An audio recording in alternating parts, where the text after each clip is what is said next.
I just want to leave it on just in the house just to be sure. Yeah. I don't catch it from anybody else. Yeah.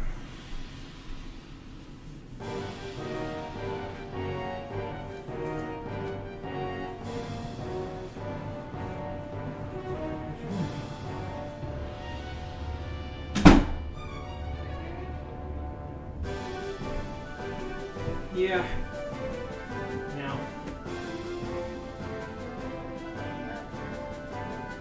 Okay, let me mute my mic, then it'll be fine. Hang on.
Okay, here we are again. Finally figured out who that person is in the elevator with us. It's the Railgam Tower elevator attendant. So, that answers that question. It's one mystery solved. Many more to go. We'll watch the intro like we usually do, and then we'll get going.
Okay, there we go.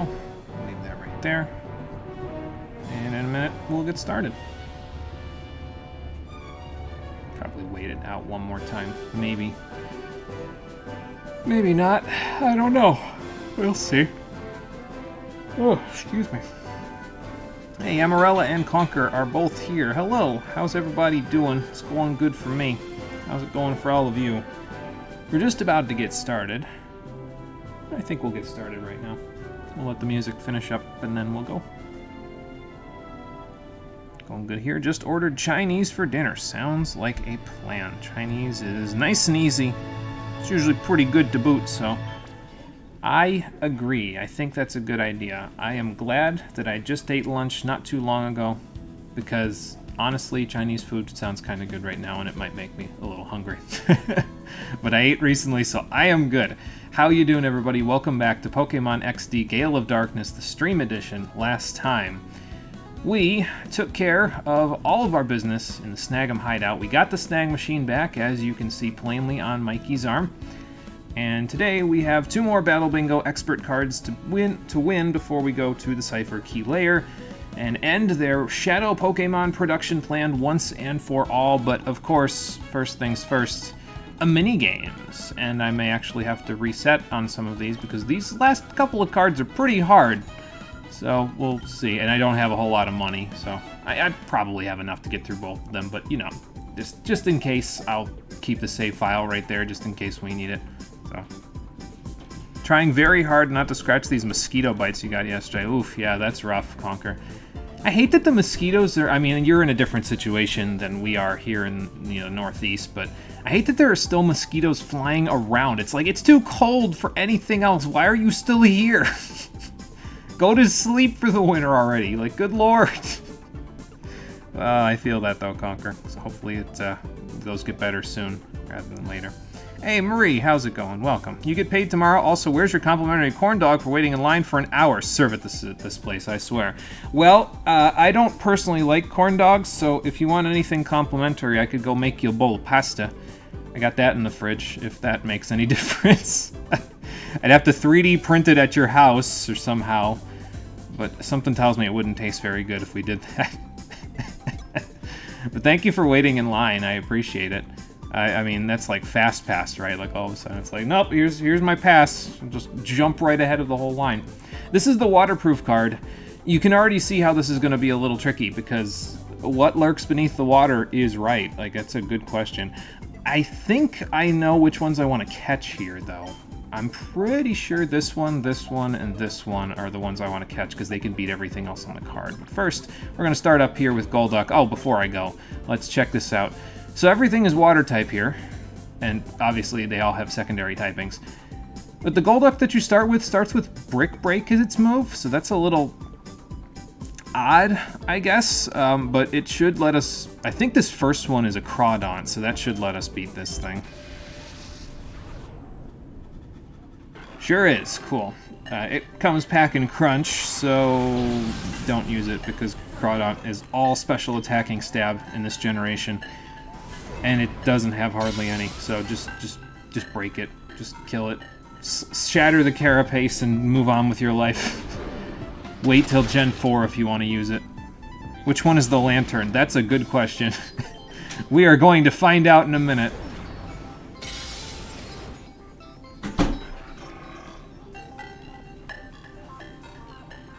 Kind of nice if we could get like a water absorb Pokemon, another Quagsire or something, but I don't think they're on this card. So, it's a little bit of an unfortunate incident, but that's okay. I think I want to go here next rather than here, because I could go here and then go across, but I think I need Pokemon from here, like down here, in order to beat the ones over there. So I'm going to go here and hope that this is what I think it is. It is what I thought it was. Tentacruel, we're going to use this guy. I looked up the what was under each card for these last two in-between streams by actually doing the cards the day that I did the last stream, so I kind of remember what they were, but I kind of did them pretty quickly, and if I fucked up, I said, okay, I'll just move to the next card, and I think I lost narrowly on this card once, and then I think I beat the other one without losing, but I forget. Doesn't matter, we're going to beat him now, so Tentacruel, you're mine for now. That will help with the inevitable Ludicolo that we're going to face on this card. I have one of those in my team. Yes. It's really good. And I do not have Sludge Bomb on my team for your Ludicolo, but I do have Sludge Bomb and Liquid Ooze for the Ludicolo on this card, so that should help a little bit. So. Mine is a plus special defense nature. Plus special defense minus attack nature. Yeah, that'll be fun to deal with. I know. And then my Skarmory, you're going to have a hard time dealing with that too. Yeah, those will be fun to deal with. Plus defense minus speed nature for Skarmory. That Skarmory already has a base 140 defense stat. Let's catch this Starmie as well, because Psychic is pretty good. It's pretty neutral against most things, and Starmie's got lots of special attacks, so... Yeah. That will work. So that's 3. I just gotta find the 4th one, and I believe, if I remember right, the Master Ball is right here, so we're gonna grab that while we're here. Yep, there you go. Little EP. Let's give it to... Who do I want to give this to?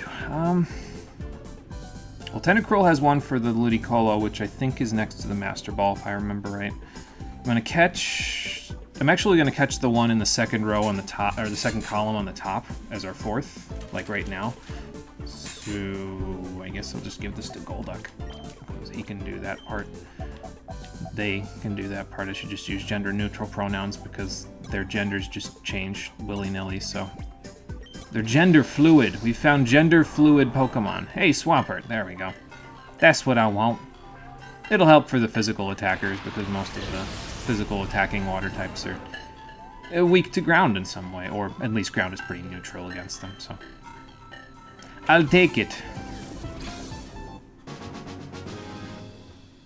You could probably get away with just using Swampert and Starmie for the whole card, but I like Tentacruel because it pretty much guarantees the Ludicolo fight. If you have Starmie do it, it's a little tricky because you might not quite... Ludicolo's got just enough special defense where you might not quite KO, and that's no good.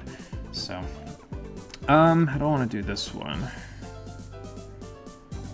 I'm going to go across this row, actually, and then we'll go from there because I have enough EP now to go around for that. I want Starmie to do this one and Tentacruel to do the next one, if I recall correctly. Here's Pelipper. This would be kind of okay against Ludicolo. It's still... the Ludicolo fight is the hardest fight on this card. That's the point that you need to take. Even this Pelipper has a hard time because Pelipper's physical attack isn't that high. So... I think we should be able to, yeah, two-hit this thing with Psychic, so... Yeah, as you can see. Now, if that's only doing that much to a Starmie, and I think Starmie and Ludicolo have pretty similar defense stats. I think it's a 3-hit KO, if I remember right, for Pelipper using Aerial Ace, even if it's super effective. Which is kind of sad, but it's a Pelipper, so what do you want, you know? Alright, so there's that. We want Tentacruel for this one because I think, if I remember right, Swampert can't hit this one super effectively and Starmie actually takes super effective damage. Same thing with Golduck, it can't hit super effectively, so... Tentacruel should work okay for this one, though, if it is what I think it is. It is. Surskit. You wouldn't think I'd need to take a Surskit so seriously, but I didn't take it seriously. Hey, Lifeblood, how's it going? Welcome. We're just doing more Battle Bingo before we head off to Cypher Key Lair. Just smashing through things. Yeah, that works pretty good.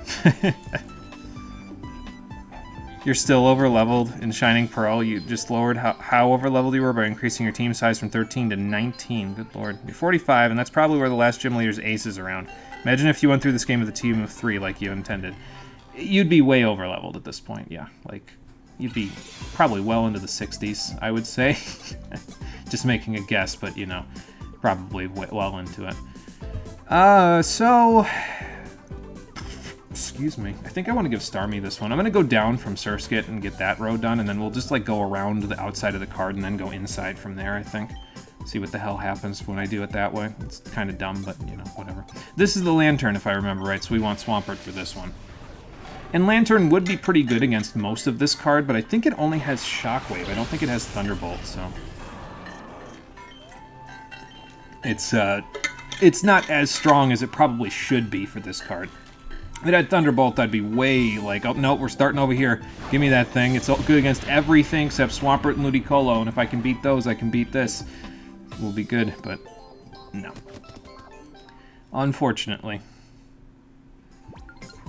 Alright, so that takes care of that. I want Starmie for the bottom corner there, the bottom right corner. So let's have Swampert open this up and see what it is. EP +1.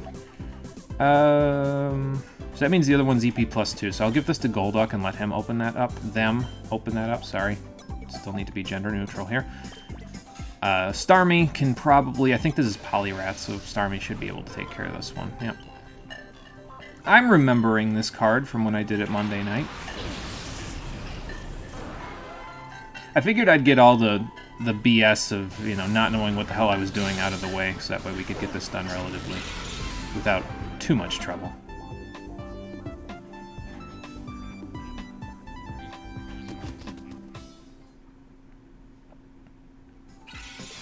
Alright, so there's that line. And then I'm going to want Golduck to open up the question mark. Tentacruel is going to need one for the Ludicolo. So let's have Golduck do this one. Then we can think about where we're going from there. I want Swampert for the one above Ludicolo. I think I also want Swampert for the one after that. No, actually I think Tentacruel might be better for it. So we'll give it to Tentacruel. The reason mainly why Tentacruel works pretty well on this card is because it's pretty quick. Like, it's one of the fastest water types on the card. I think only really Starmie and maybe one other thing outspeeds it. So, yeah, it should work pretty good for us. So this is Ludicolo panel. I remember this one vividly, because this was the hardest panel on the card. Here, now though, it will not be the hardest panel, because we have Sludge Bomb, we have Liquid Ooze, it knows Mega Drain. Oh, you should be good. It's gonna die. It's gonna die. What does Liquid Ooze do? When they drain you, it sucks their HP out. Oh. And as if that wasn't bad enough to add insult to injury, I poisoned it directly before Liquid Ooze murders it, so that's just great. Goodbye! Oh, that was silly. I like it. You have 7 rare candies. Should stop being nice and evolve your Gabite, then teach it Earthquake. Boy, that would be nice. All the rare candies I've gotten recently, I sold. Yeah, I usually end up selling mine. To be honest, it's just because I usually need the money more than I need the levels, honestly. But that's, I mean, it's up to you. Whatever you feel like is best. I just didn't feel like using them. Is this where we gamble for 800 years? Yes, Void Hunter, this is indeed where we gamble for 800 years because it's all in the bingo. And hello, Void Hunter, how you doing? Welcome. We're just hanging around doing battle bingo. I don't remember what's under the other 2 water panels, to be completely honest. I think one of them's Lapras, so Starmie can do that one, I guess. It's probably fine. I know what's under this one, though. Yeah, it's Relicanth. We got 2 mistakes anyway, because we got 4 Pokemon caught, so it's fine. You should be good. We'll be alright. Probably the hardest part about this card, once you've caught these 3 others, is that the hacks that could happen, because the one above Relicanth here, it's Kingdra, I'll just tell you, because we're going to see that in 2 seconds.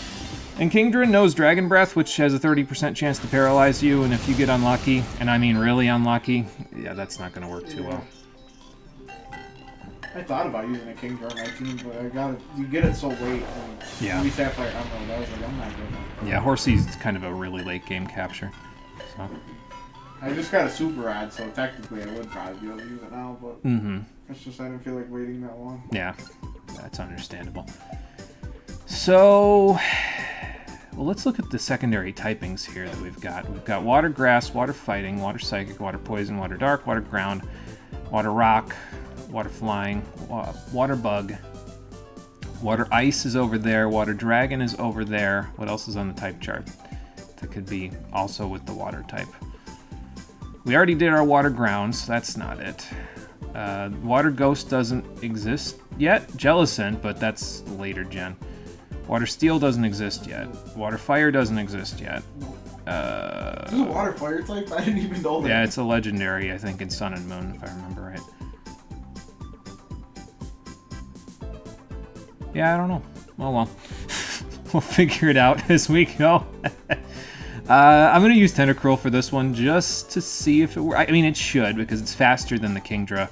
And, I mean, Sludge Bomb, I would imagine, would be a 2-hit KO. Kingdra's not that defensive. No.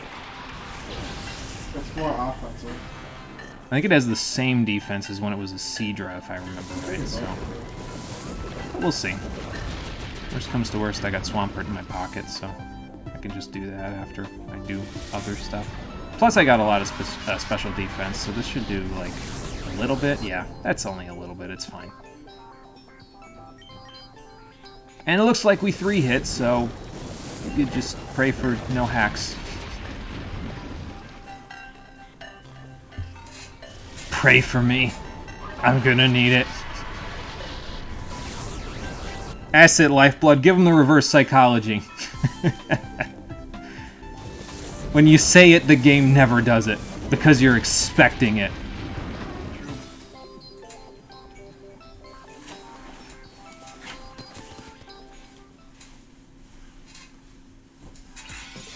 Alright, that's that line out of the way. So who would be the most likely to take on whatever water type happens to be under that other one? Well, I know Lapras is under the one, I think it's the one next to Relicanth, so then it's just whatever's up there, I guess.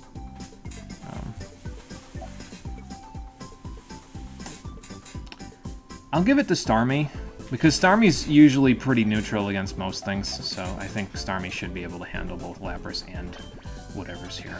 So we're gonna find out once we get through this wall. Psychic's probably a 3-hit, though. Lapras has got a bit of HP. I think it just has Ice Beam, though, so... Yeah, it's a 3-hit. That's fine. That's fine. Oh, you're just trying to kill time until 10 a.m. tomorrow for an expansion launch? Boy, I think I know what that is. Cole's also trying to kill time until then, so he's probably in the same boat as you are. So that's cool. Can't Lapras learn Dragon Dance via breeding? I think so, but I don't think this gen it can learn Dragon Dance via breeding, so... Can't roll, yeah. I'd have to see. But we also got Frozen, so that's one strike, but that's okay. No big deal. This happens all the time to me in Battle Bingo, so I'm used to it. And you never thaw out of Freeze, for some reason, in this generation. Like, it just lasts forever. I don't think it actually does. I think it lasts 7 turns, but you never thaw out. That's up to 7, I think. Yeah, and I think that's why they updated Freeze in, I think in Gen 4, so where if you use a Fire-type move, you have a chance to thaw out. I've thawed out before. Yeah. I usually never thaw out on these cards, so if I get frozen, it's usually it's usually a death knell if I get frozen on these bingo cards. So. I've thought out in the games too, yeah. In the Battle Bingo, it's usually a death knell. It usually means you're dead. You should just give in, but I figured I'd try, because you never know. The Pokemon that's threatened to be extinct, yeah, unfortunately. Okay, well, the special defense drop might be okay. Why would you do that? It's an option. And a crit, okay. And a freeze. Okay, so the game wanted me to die. Got it. Fair enough. But yeah, this happens a lot in Battle Bingo, I find. You get haxed at seemingly random times. But it's I swear to you, it's not random. It's the game deciding, no, you're gonna lose this one. It's the game's RNG deciding for you what will happen. So, RNG goddess, red be thy hair, and virtuous be thy name. If it's virtuous, then I don't know what my problem is here. So, Fire-type moves thawing you out has been a thing since Gen 1. In fact, Gen 1 getting hit by a Fire-type move or Haze was the only way to remove Frozen. See, the problem, and I probably could agree with you, if it wasn't for the fact that I've used Flamethrower as a Pokemon that was frozen in these Battle Bingo cards, and I've still been frozen solid. I don't know if it's just a chance to thaw out, or if Flamethrower can only be used by the opposing Pokemon to thaw you out. But I've used Flamethrower while being frozen on these cards and not thawed out. So I don't know if it's just a chance. It could just be that there's a chance and I've gotten unlucky, but yeah. Has to be something else in these games. That might be what it is then, yeah. I don't know. I'd have to look up the mechanics of Freeze. This is the only game where I ever have any problems with Freeze. I don't think I've ever really gotten frozen anywhere else in the Pokemon series more than like once or twice. So, I'm not saying I don't believe you, Void Hunter. I'm just saying in this particular game, I never have any luck with being frozen. I'm always dead, 100%, if I get frozen, so... It's Lapras' God tier. Catch it next time. Oh, I would if it wasn't for the fact that it was terrible against most of these things. I might have Golduck actually take it on next time now that I think about it, because I've got a super effective hit, so... Imagine losing a gambling match because RNG said no. Oh, that's just every gambling match, so... Pretty much. You might be right, though, Conquer. It might be that an opposing fire attack has to hit you. It might not be you hitting with a fire attack, so... Excuse me. I don't know. Like I said, I'd have to look up the mechanics of Freeze to see how likely the situation that we just got into was, which was 2 freezes in 2 battles, and one of which was a critical hit freeze. So. This is the Coliseum series. It was made by some other group, if you remember right, so the mechanics might be different. I suppose that's a possibility, too. Yeah, they might have made, like... I think that the flat rates are... the same, like in terms of like the likelihood of things actually happening, but I don't know, I'd have to look that up. Matter of fact, I might even look up the mechanics of freezing things right now, so hold on, let me look it up. while we do the rest of this card. Freeze. Status. Yeah, let's just look it up on Bulbapedia. Freeze. Status condition. Let's see. You trust every company that isn't Game Freak to make Pokemon games nowadays. Oh boy. I would like Genius Sonority to make another fully fledged Pokemon game, so. Let's see. In all generations except Gen 1, Freeze has a chance to be cured on its own on the frozen Pokemon's turn. It has a 10% chance in Generation 2 and 20% chance in all subsequent generations. Consequently, the frozen Pokemon may thaw out on the turn of freezing. Pokemon cannot be frozen in harsh sunlight, but harsh sunlight has no effect on Pokemon that are already frozen. Being frozen can be cured with the use of an Ice Heal, a Pumpkin Berry in Gen 3 only, and an Aspire Berry or Burnt Berry in Gen 2. In addition, like all other major status conditions, I'm cured by the items blah blah blah, all the items that cure that stuff. In Generations 1 and 2, if a frozen Pokemon is hit by a damaging Fire-type move that can inflict burn, i.e. every Fire-type move except Fire Spin and Hidden Power, it will be thawed. In Generation 2, if a frozen Pokemon is hit by Tri-Attack, it has a 1/3 chance of being thawed. From Generation 3 onward, if a frozen Pokemon is successfully hit by a damaging Fire-type move, it will be immediately thawed. Moves that change types, such as Weather Ball, can thaw a target if they are Fire-type, except for Hidden Power in Gen 3. From Gen 5 onward, Pokemon with the ability Flash Fire will not be thawed by Fire-type moves since they will not be damaged by them. Prior to Gen 5, Flash Fire cannot be activated while the Pokemon is frozen. A frozen Pokemon can still use the moves Flame Wheel, Sacred Fire, Flare Blitz, Fusion Fire, Scald, Steam Eruption, Burn Up, Pyro Ball, and Scorching Sands while frozen. These moves will thaw the user, then execute normally. That might be what it is, because I might have been in other games using one of those moves, and that's why I thawed out. But Flamethrower, apparently, is not included in that list for some strange reason. Maybe it's because it comes out of your mouth rather than from your body, because like Flame Wheel implies that you light yourself on fire and then spin into the enemy, and etc., so on and so forth. So yeah, it probably was just that I was using the wrong move. So that's fair. Meanwhile, Golduck got frozen outside of combat somehow. Yeah, that's no fun. Getting some frostbite. Alright, well, let's just do this the same way as we did it before, and maybe I'll do Lapras earlier to try to get it out of the way faster. So, catch the Tentacruel. I might go, like, once I get Swampert, I might go down on the bottom and do the stuff with Ludicolo and the EP, and then I'll, you know, go up from there. And then we can see what's underneath that other one a little bit quicker after that.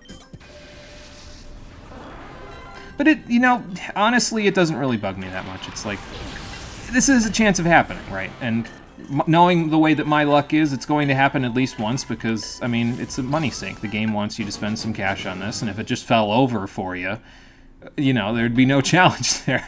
Like, if it just fell over backwards, it'd be like, I mean, I guess the puzzle element of it, trying to figure out what goes where and what's best for each thing is, you know, challenge enough, but evidently the game doesn't agree. So, give it to Golduck. Take care of Swampert. Let's catch that guy. I think Tentacruel's better against Lapras. I mean, if I get Poison, yeah, that would probably work okay. And Tentacruel has a lot of special defense, so maybe I'll give that a shot. Maybe I'll try that, and then I'll use Golduck in the event of an emergency, like if all else fails. So I'll just have to remember to give them both some EP, so we can do that. But we'll try a couple of different things. Starmie could probably work if I didn't get frozen, but evidently the game doesn't like me using Starmie there, so I'm just gonna do it the other way. What did we use against Pelipper last time? I think we used Starmie, right? Yeah, we did. I remember. I put my cursor on it, and I was like, yeah, this feels right for this particular moment right here. So. I don't know, though. Now I'm curious, so I might go down the third line to see what's above Lapras. I don't know if I should, though, because then we could fuck up, and then I'd only have one mistake to keep for Lapras, which would be not good. But, we'll see. I mean, it's distinctly possible that it could just be another pure water type. I don't know. But I will know in a minute. Alright, so let's take care of Surskit. We'll get some EP, and then we'll go from there. Actually, you know what I'll do is I'll do the Ludicolo row first, and then we'll go up through the third line, and then we'll do the other little sections after that. So this Surskit incidentally has Shadow Ball, and that's why I don't want to put Starmie up against it. I mean, Starmie would probably live a Shadow Ball. Hell, it'd probably live 2. Surskit's not that strong. Oh, it's really weak. It's incredibly weak, but I said, nah. I mean, this is... Tentacruel's good and practically guarantees the Ludicolo fight, so let's just use that instead, and we'll be fine. Let's give this one to Tentacruel. Go back down and around here. Do this one. Swampert can open up the EP +2, and then we'll give some of the EP to Starmie so it can take care of Poliwrath, and we'll go from there.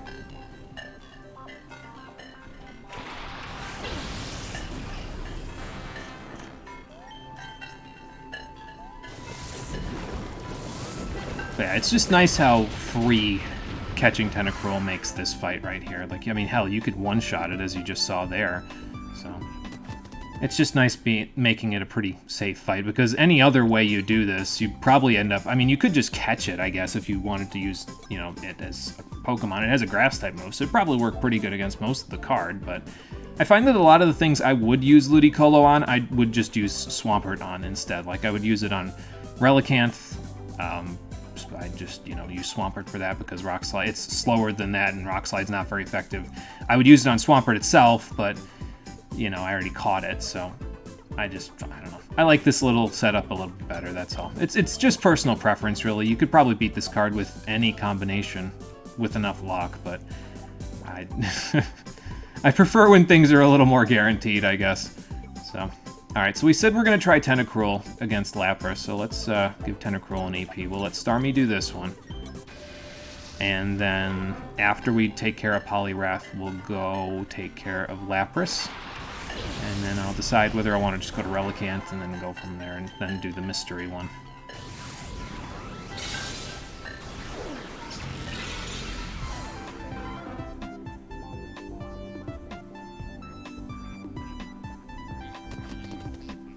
You know what we haven't seen on the card, though, that might be under that one is a Slowbro or something. Like Slowbro or Slowking. Oh, that was fun. I would imagine that that could be what's under there, which makes me kind of want to...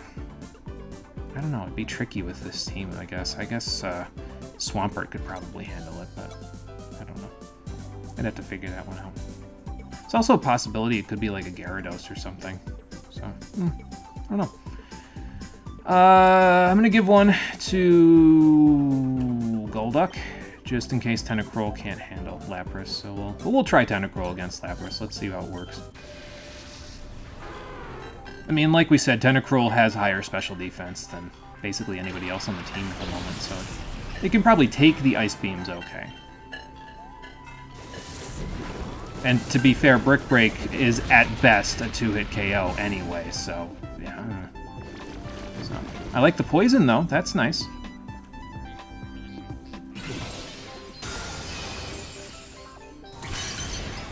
Yeah, that didn't do hardly anything at all.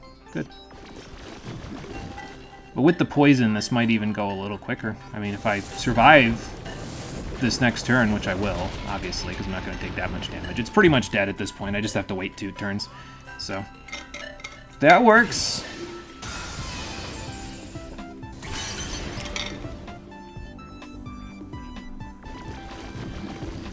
Okay, that worked out. Good call, Lifeblood. Good call. Tentacruel coming in hot. I like Tentacruel. It's actually probably one of my more favorite water types out of all of them. The water typing is so vast that there's a lot of them in there that are pretty well my favorites, but I don't know, I think Tentacruel kind of is one that I enjoy quite a bit, so. I don't think I've ever used it. It's pretty good. It's pretty good. It doesn't have That's got really the best. Special defense. It doesn't have the best defense, but its special defense, its speed, and its special attack are all pretty solid. So, okay, I'm gonna finish this row actually here because I know what's in this one, and then we'll go up from there.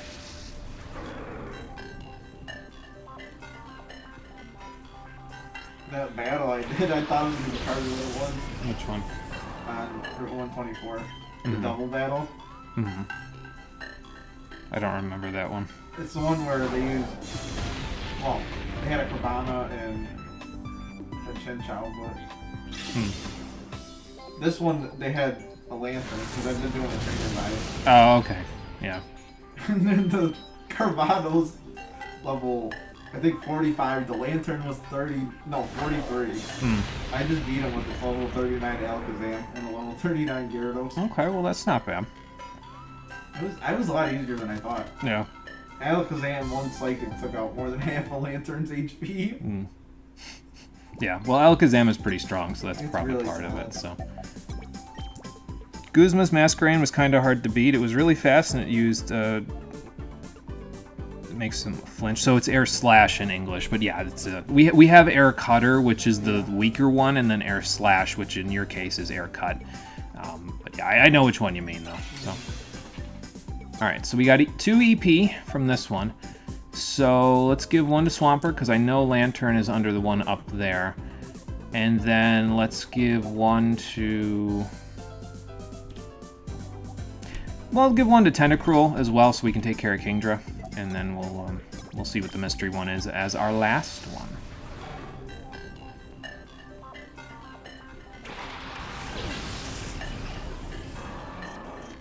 Alright, so Swampert, take care of Lantern for us. And then we'll go from there. Yeah, Masquerain's, I mean, it's okay. It really bugs me that Game Freak took away Masquerain's Surskit's unique typing when it evolved and gave it one of the worst typings in the game. And just made it another bug flying type. Like, that just irks me, because Bug Water is such a cool type with lots of interesting resistances. So, I don't know, it bugs me that they would do that. I feel like, I understand why they gave Masquerain what they did in terms of its ability, Intimidate, because of its design. But I feel like it would have been better if they just kept it a Bug Water type and gave it Levitate. Like, that just would have been, like, mwah, chef's kiss. But they did not, so that's just great. Yeah, that's true. They did fix that eventually, because you have things like Golisopod and Araquanid instead. It's just, you know, it took them a while to fix that. And until Gen 7, I was pretty much up on that soapbox saying, Game Freak, why? Why would you get rid of the Bug Water type? It's so cool. But, yeah, don't have to soapbox anymore, thankfully. Ooh, that's a crit.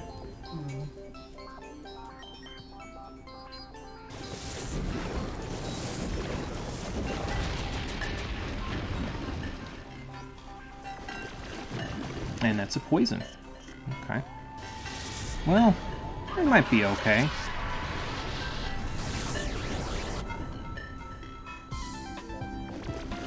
Yeah, we're okay. I was fully prepared to say, when I got paralyzed, I was fully prepared to say, well, maybe not now, but it worked okay. So. And probably Starmie would work for that one, too. It's just, you know, it probably would 2-hit KO with the, what's it called, that there, Psychic, but, you know. Alright, now who do we give this to?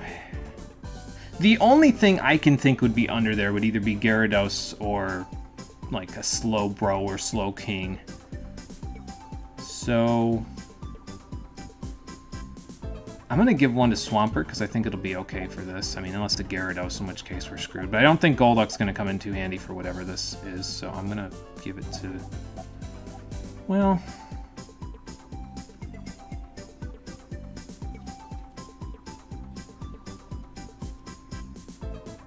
I'm going to give one to Golduck, actually. Tentacruel's done a bunch of work. We'll let Tentacruel rest. Poison doesn't really have a lot of effectiveness against most things, so I'm going to try this. Alright, well, let's send Starmie in first to see what it is, and then we'll go from there. Octillery. Okay. Just a pure water type. That's fine. You always forget the speed drop from Para. Yeah, that's the worst part, really. It's, I mean... You get the speed drop, and you have that 25% chance of not moving. It's like, ugh. That's not good. It's a gross status. That's why I use it so often. I use it a lot, too. It's just, it's gross when you get hit with it, so it's gross when somebody else has to deal with it. It's like, ugh. Right now, I don't have Thunderwave, but I have multiple moves that cause paralysis on the team. Yeah. So that helps. Yeah, the actual war Pokemon. Octotank. And it had Flamethrower, so there you go. But we finished the waterproof card, so that's the important part. Didn't do it in 3 Pokemon, but if you want to see a card done with just 3 Pokemon, don't worry. Once we get to the extra cards, we will. We'll do one. But this one gets us 1,000 Poke Coupons because we didn't have any problems, so that's good. We also get an Elixir for beating it, so that's also good.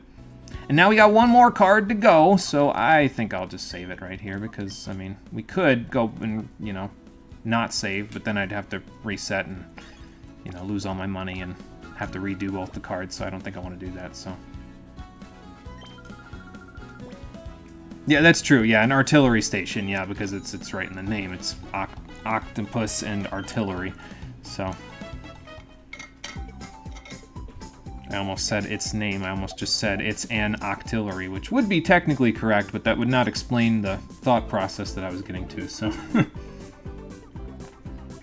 all right, here we go. Battle Bingo's toughest in quotes card, the counter card.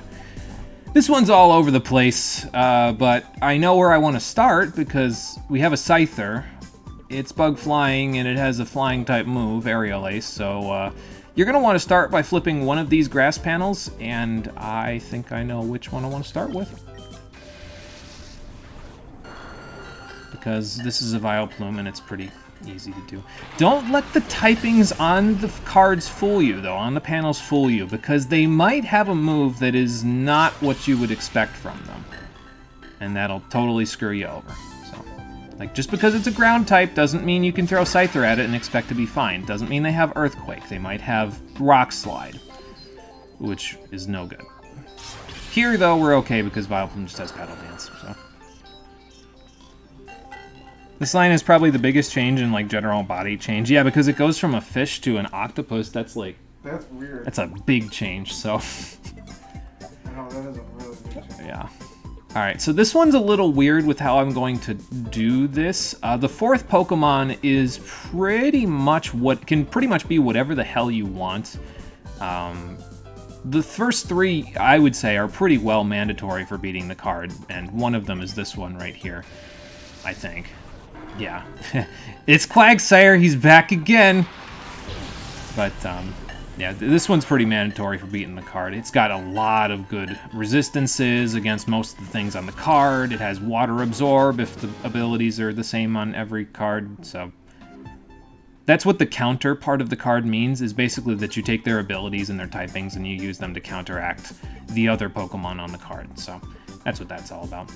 Now I'm going to make a little bit of a weird move, and I'm going to go down here and collect up both of these question mark blocks with Quagsire and hope that one of them is EP. So that's the Master Ball. That's fine. That's the EP +2, so that's good. And now, who do I want to give this to? So...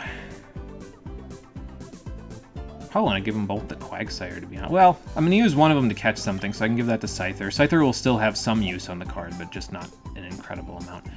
And then we'll give the other one to Quagsire for now, because I know what I'm going to do after I go to this one. This is the one I'm going to catch right here. And you might be thinking, well, fighting types, I mean, it's good against those normal types and the ice type, so it's not bad, but it might seem kind of strange, especially when we consider what move it has, which we'll see in a minute. It's Hariyama. So we're going to grab this guy. I haven't really used him at all in the Pokemon Coliseum or XD games because you get him in both, but I haven't used him. So I'll use him now. It's pretty useful for this card. If his ability is the same as it always is, he's pretty useful for this card. So, even though he actually doesn't have a fighting type attack, which is a little unfortunate. He has a rock type attack, Rock Slide. But he does have the Thick Fat ability, which basically gives him resistances to fire and ice. And that's really solid and will definitely help us out as we go from here. So now I just need to figure out how I want to do the rest of this part. I think I'm going to make this line up here, and then we'll get whatever this is. I think Quagsire should be able to handle this one, but I don't remember. So I know Quagsire can actually handle this one, and that might be surprising. It's like, what do you mean he can handle a grass type? You'll see.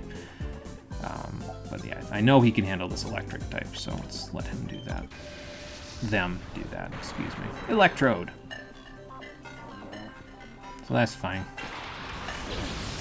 Mermaid's based on an actual fish I'm gonna mispronounce this, Schützenfisch, called in Germany, which shoots water above the surface to get insects to fall into the water. Yeah, those are really cool fish. I don't know what their exact name is, like what their exact species name is, but yeah, I've definitely heard of them before, and they're really cool. So, because they spray water at insects up on branches just above the swampy areas that they live in, and the insects fall into the water and then they eat them. It's a really cool adaptation. The sumo Pokemon that is probably really bad at a Pokemon sumo match. Stay within the circle! So, I actually did the name right. Oh my god. I can never pronounce anything German correctly, so that's surprising. So this is an ice type. You could use the fire type on this card for this one, or one of the water types, I suppose, but I personally like Hariyama for this one because if we go into it, it's got an ice type move, and Thick Fat will give us a resistance to that, so that'll be pretty good to have. So let's do it. It's Glalie. And it has Ice Beam, which Thick Fat will give me some resistance to. Now all I gotta do is hit all my rock slides and we'll be good. That should be easy, right?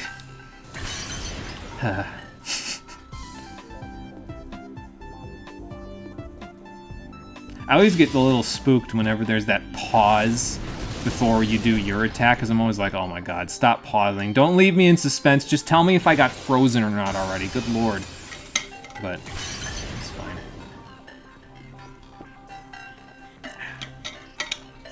See, that pause right there. I know it's doing that to reset everything because of the animation has to loop or something, but like, still. Gives me Ajira.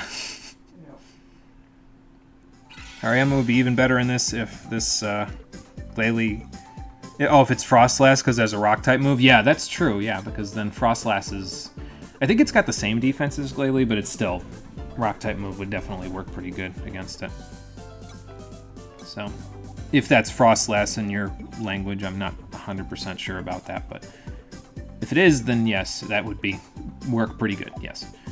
So Hariyama has that for the fire type below us. I think I'll go do that, and then I'll get the other question mark, which will be EP +1.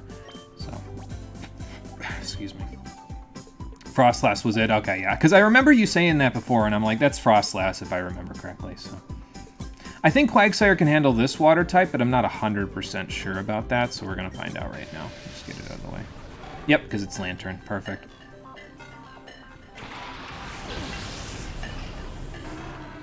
Frostlass had a really interesting role in competitive.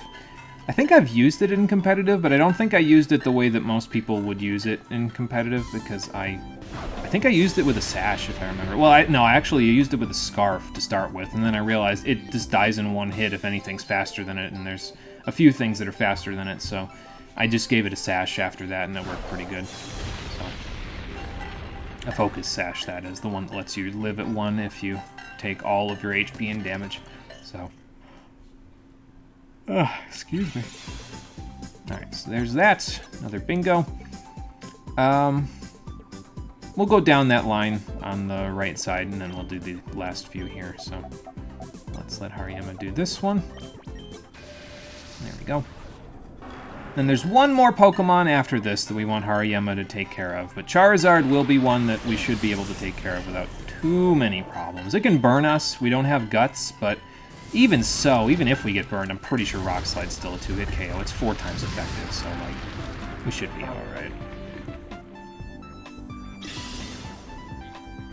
We're hitting our Rock Slides okay, though, so that's pretty good. I like that. So there's that Rock-type move, 1-hit KOing a Charizard that I think Marie was mentioning last time. So that's good.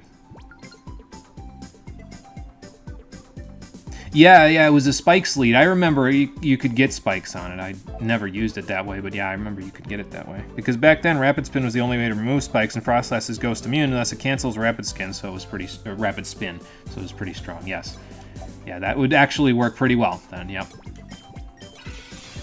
Alright, there's EP +1, so now we just gotta do whatever we can do from here. Do you think I should take care of those Hydro Pump while I'm waiting? No, not really. Twister probably, at least. Swagger raises opponent's Pokemon's attack. I thought it was mine. It raises opponent's. Yeah, no, it's opponent's attack. You could teach it Hydro Pump over Twister, but at that point I'd just teach it Surf and then go to the move deleter when you don't need Surf anymore, you know? Yeah, so. I think I'll get rid of Swagger for now. Alright, so 2 I'm gonna EP. teach it Dragon Dance pretty soon. Yeah. And then once I do get this and Earthquake, this. I'm gonna teach it that. Mm-hmm. And then all I gotta do is teach it Taunt. Yeah. We'll get 1 EP from getting this grass one, and then we'll go from here. The normal types are the ones where I might want to actually catch one of them. It's not necessary in the slightest, but they're a little tricky sometimes to handle if you're using other Pokemon. So, but we'll see how it all goes.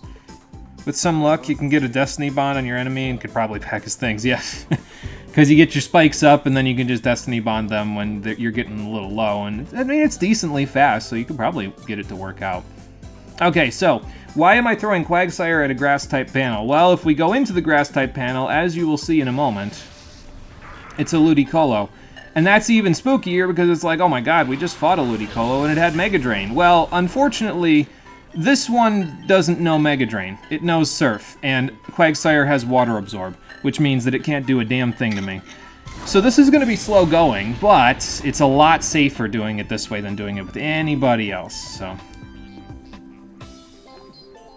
And hey, if we get a critical hit or two, it's going to go a lot faster, so good job, Quagsire.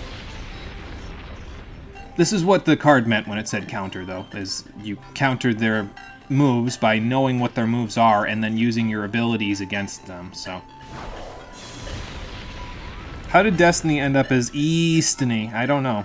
That's a good question. That's typo and a half, but I'm not going to hold it against you. It doesn't matter.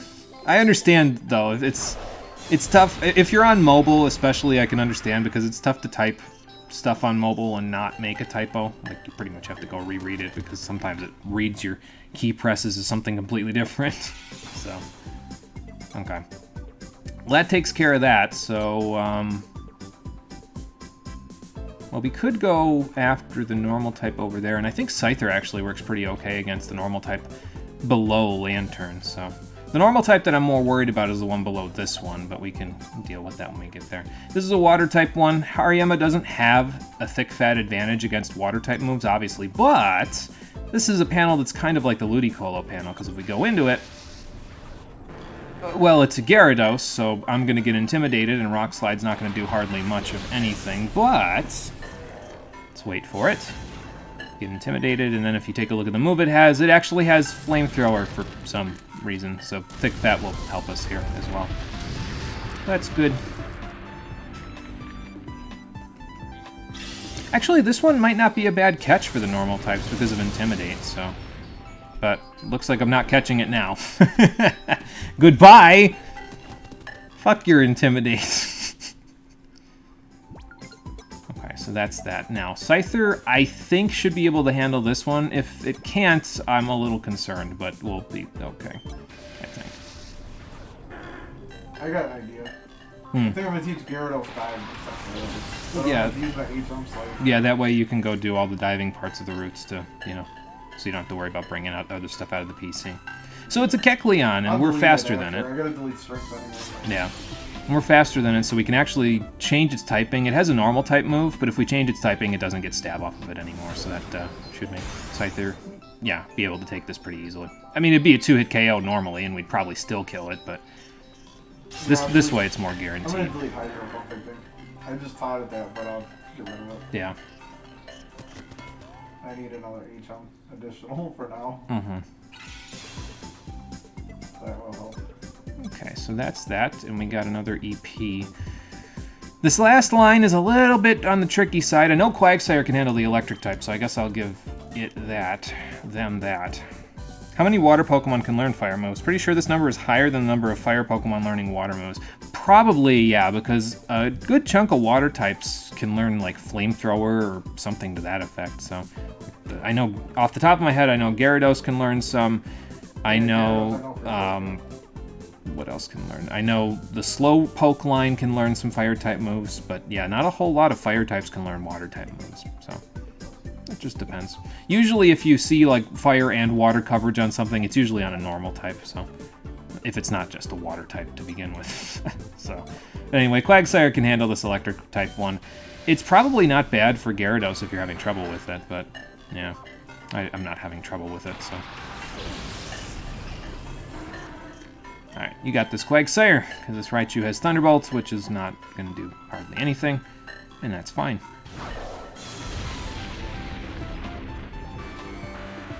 Now, the one I'm going to do next is probably the ground panel, because if things go bad, and by that I mean we get haxed, I can at least catch it and use it for the normal type panel directly next to this.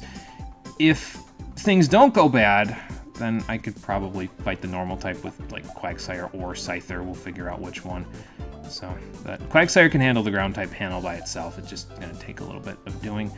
I'll give the other one to Scyther, because I think Scyther should be able to handle whatever's under that normal panel, but we'll see in a minute. First and foremost, though, I want Quagsire to take care of this one. How did you know Gyarados can learn fire? Have you seen that before? I'm trying to type in sarcastic. No, I'm just completely clairvoyant. I saw it with my third eye. Oh boy, but this is a Golem. So, yeah, Quagsire can handle this as long as we don't get Rock Slide haxed. And if we do, to the point where I'm in red health, then I guess I'll just catch it, but I think we'll be okay. Because, I mean, yeah, it's going to do not that much damage at all. And like I said, we have a counterplay if we need it, so I'm not really even concerned. Probably for safety, I would recommend catching this thing just to use it on the other normal type, because the other normal type can be a little sketchy, but we'll probably be okay. Yeah, oh boy, here we go, last panel, and then we're done with the non-expert battle bingos. So that'll be good. Let's give this to Quagsire as well, because it could probably handle this. I don't want to have this do this one. I mean, this has basically just been Quagsire the card, frankly, but I'll put my faith in Scyther. I think Scyther can handle this one. It's an X-Cloud. It has Hyper Voice. That's why I'm a little worried, because I don't really... Sketchy is in that Artist Pokemon. Now, there's no Smeargle under this card. It's an X-Cloud, so... Although, thinking about it, if we have problems here, I could just toss the Master Ball, and that would be that, but... Maybe if I could do this with 3 Pokemon, that'd be kind of cool. Well, with a crit, that'll help. Yeah, okay. Let's see how much Hyper Voice does, and then we'll go from there.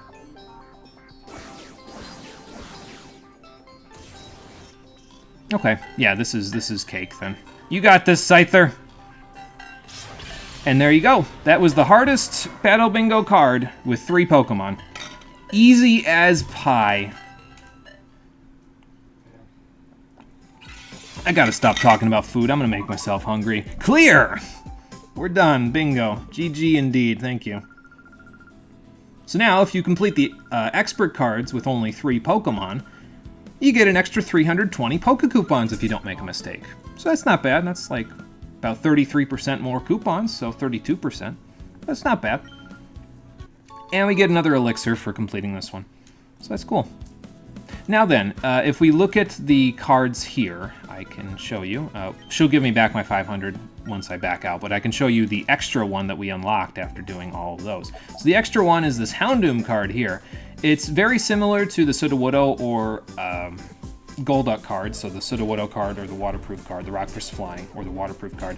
This one, however, is actually easier, I think, than those cards because it's a Houndoom, so it's a Dark type with a Dark type move, and it can handle almost all of the Psychic types on this entire card by itself with just Crunch, so...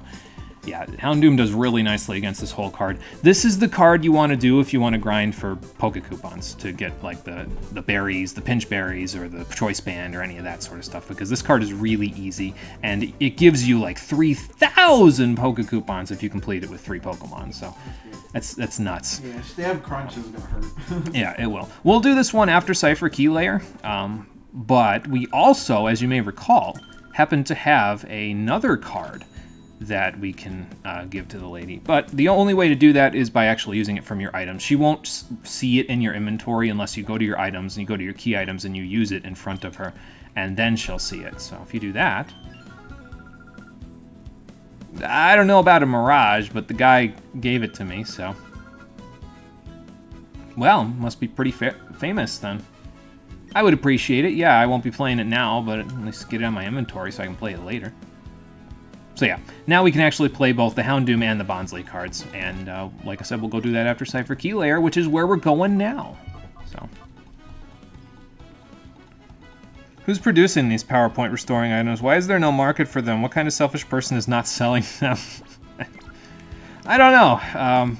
I would assume that in most cases people are like, well, the Pokemon Center's enough because they don't go out and about into the wild that much, but if I had to guess at who's manufacturing them, probably Silphco. They usually manufacture a lot of this stuff, although they're mainly for Pokeballs, but yeah, I'd probably say Silphco's manufacturing them for the intrepid traveling trainer who's very far away from Pokemon Centers all the time. So, like we will be. Kind of, because I think Cypher Key Layer has its own healing machine. So, whoops. If you want me Let's to. see. So we established that Justy won't fight me. I think I do want to save, though, before I go to the next area. So I'm going to go to Fanac, not because we're actually going to go do anything, because Justy won't fight me until I'm done with the Key Layer, but just coming here to save, basically. Let me double check my items, because I definitely bought enough of them, I think, at this point. So, I put the PowerPoint ups up here, by the way, so that way I can see when I have 3 of them for later. The rest are just the HP and PowerPoint restoring items, that sort of stuff. Got a bunch of Great Balls. We got a bunch of Net Balls. Those should be enough for all the Bug and Water types we're going to encounter soon, because there are a lot of Shadow Pokemon in Cypher's Key Layer. As you would expect, because it's like one of their production line headquarters, so yeah, it would have quite a bit. Max Revives, quote, cannot be produced, so how come there are some to find in the wild? Like, how did they get there? My thought process behind Revives and stuff was that they were like pieces of meteorite or something. That was always my thought process behind them, so that's why you could find them in the wild, but they weren't like in production.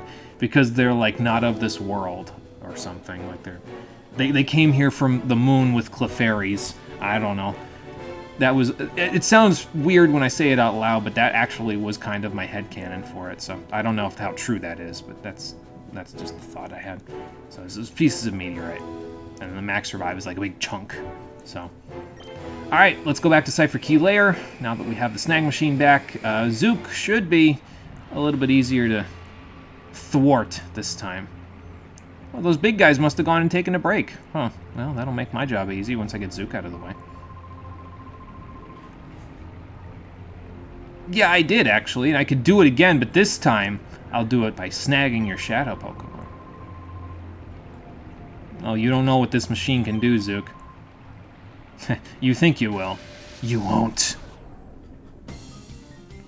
Alright, so let's battle Zook again. Now, his Shadow Pokemon is kind of unique, because he never loses it. Like, if we had failed to snag a Shadow Pokemon previously in the game, the trainer would lose it, because usually those fights are one-time fights.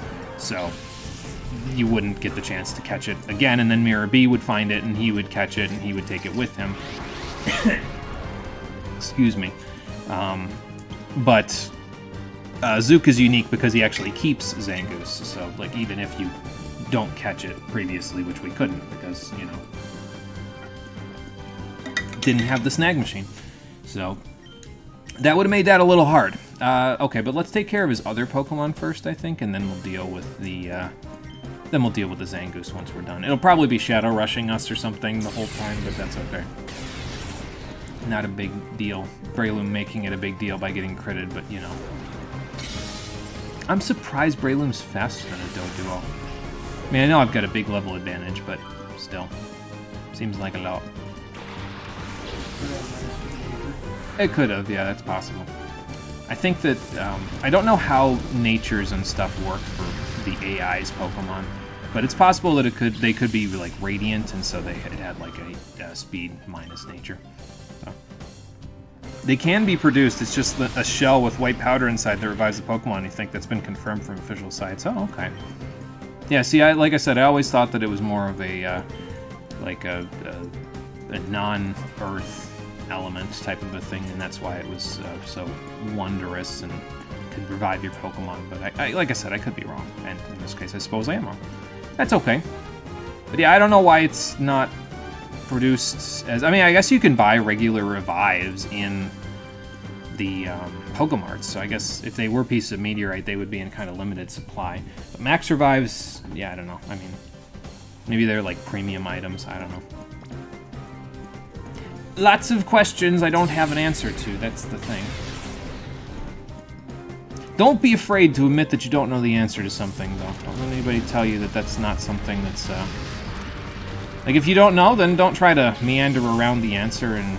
I mean, you can meander around the answer and guess, but ultimately, it's better to say, yeah, I don't know.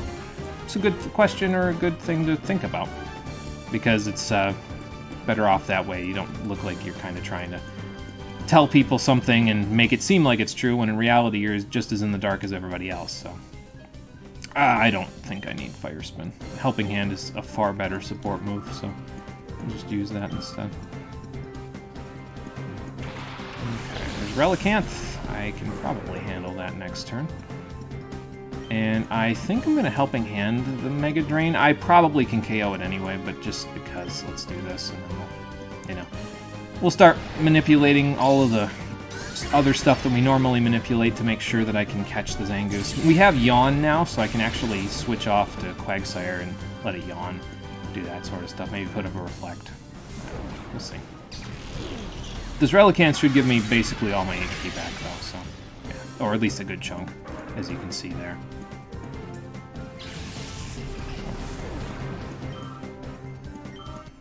And after this, we'll have to switch to 2 other Pokemon, because both Flareon and Breloom are well on their way past level 36. There's Sky Uppercut. We could get that, but I think I'll keep Brick Break. It's Sky Uppercut is more powerful, but a little less accurate. So in this game, I'd rather, you know, if I'm going to use the call function, I could, but I already do that for Laren enough, so I figured let's let Breloom have 100% accurate moves, you know.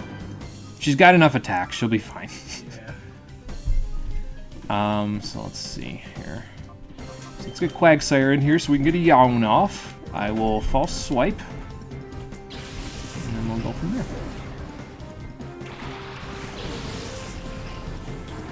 Oh, okay. Here, let me go get him for you. Yeah. Go get him for you. There you go. Oh, okay. It's all done upstairs, so Okay, cool. Alright, see you in a bit. Yeah. They don't keep you there for an hour. I know. Closed there a while earlier. Yeah. Master Balls are interesting. They catch 100%, but you bet the main reason why they're produced so rarely is not the production cost, but the fear that the evil team's using them. Yeah, I mean, if they got into the wrong hands, I could see it being a bit problematic, you know, so... I could see it. Alright, so we'll get a Yawn off. Breloom fainted, but we can always fix that in a minute. We got immunity, so that's cool, I guess.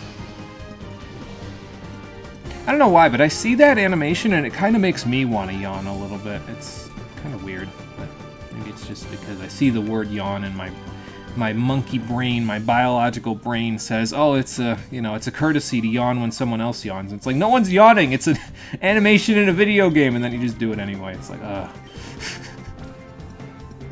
It's kind of silly, but that's okay. All right, let's put up a Reflect, because Shadow Rush is beating my ass, so, you know, not good. And now I gotta figure out what I'm gonna use in this Zangoose that won't knock it out from where it's at. And I guess I could just switch in Breloom and start False Swiping, so that's probably okay.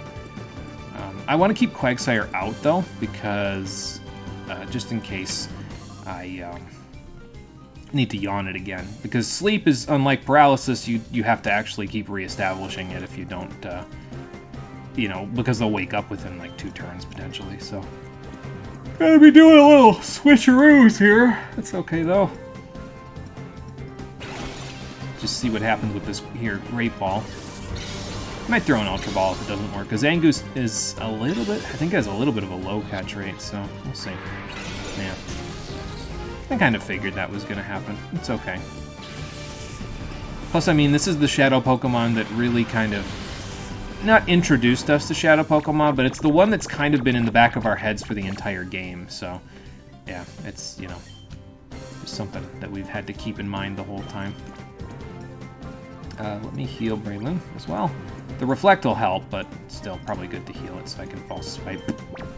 And I could probably Mega Drain as well and get some decent effect out of that, but yeah. There we go. Nice crit. That'll put him down to 1 with Sleep, so that'll make it a little easier to catch her. Excuse me, not him, her. Do I Yawn here just in case it wakes up? I think I Yawn here just in case it wakes up. No, not literally, body. Biology, stop. Don't literally yawn. I'm not saying yawn on command. Oh, well. I think I'm just tired, that's all.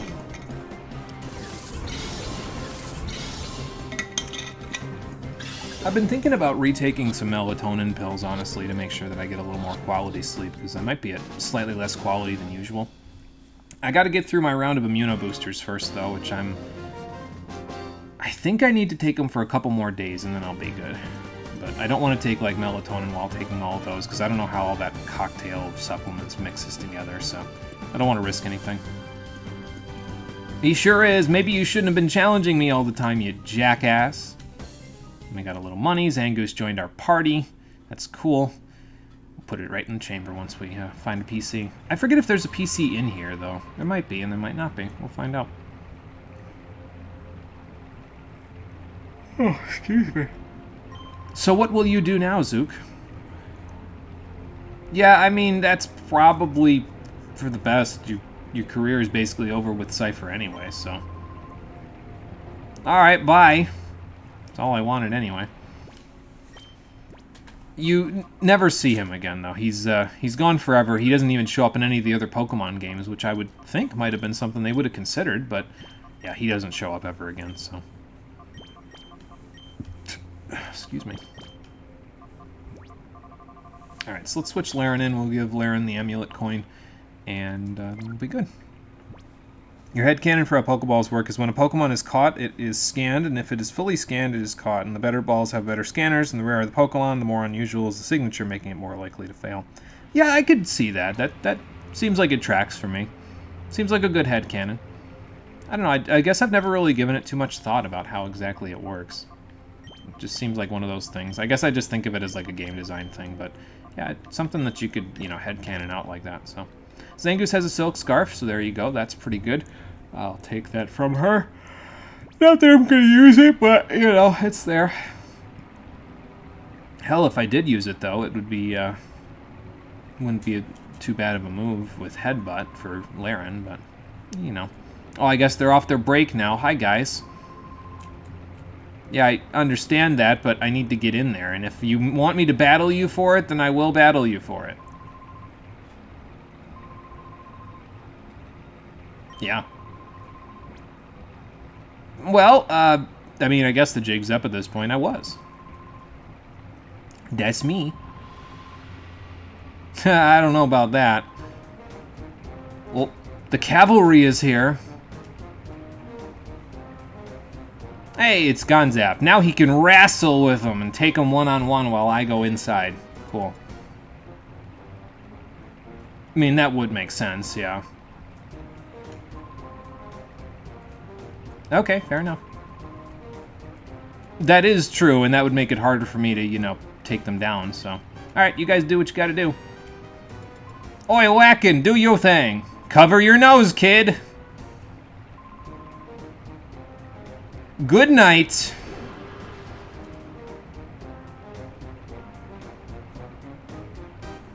Well, there you go. Nice work! I mean, it worked on me, so it was going to work on them. I know Sleep Powder has 75% accuracy, but it doesn't seem to have that problem outside of battle. Yeah, so Team Snag'em helped you get inside, which is very gracious of them. I guess we'll have to, you know, talk about why they decided to turn to the side of good later, but I guess it's the enemy of my enemy type of a thing, you know. And these guys won't pose a problem for you anymore, so you can just walk right in. You can also walk right out and do whatever the hell you want, and they'll still be asleep when you get back here, but, yeah, you know, Gonzap freed us up this little opportunity, so let's use that opportunity, shall we? And I think, if I recall correctly, once we get to a certain point in here and we battle, there's like, I think a total of 10 trainers in here that have either Shadow Pokemon or not, but once we battle those 10 trainers on the way up through the place, we'll have every Pokemon that I need in order to complete all 9 of my sets with perfect tempo. Now, they'll still be Shadow Pokemon, so I'll need to purify them, but we'll get there. So, for now, though, we're okay. Yeah, dang, lose your Pokemon and a rare item. That's just mean. Nobody said I had to be gracious at this job. I'm going to save, actually, just for the hell of it. Because I don't feel like going through that sequence again. Let's check out their production line, shall we? Hey there. No, no idea. Oh, okay, cool. Well, if this is their entire production line, which, yeah, there you go. There's their production line. And apparently that infrared light is very evil because it makes the shadows inside light up in the boxes, so that's fun. So. Oh, okay. Huh. So you guys have been working around the clock to get this operation done, huh? Sounds like a pain in the ass, but... well, at the very least, you left a few Hyper Potions laying around for me, so that's good. But yeah, all the Pokemon that are going through the production line now are probably the last of the processing for the SS Libra. And that means we need to, you know, I mean, they'll probably get done with the production line by the time we're done in here, but still, if we can kind of, you know, stop their plans by, you know, making a dent in their Pokemon teams, that should at least be a little helpful. I'm going to go to the right first because I think there's a healing machine not too far in here, and that'll be kind of like our checkpoint, our base of operations that we go back to. So, hi there. Don't think I'm easy to take down just because I'm a kid, though. Evidently, you don't watch much TV.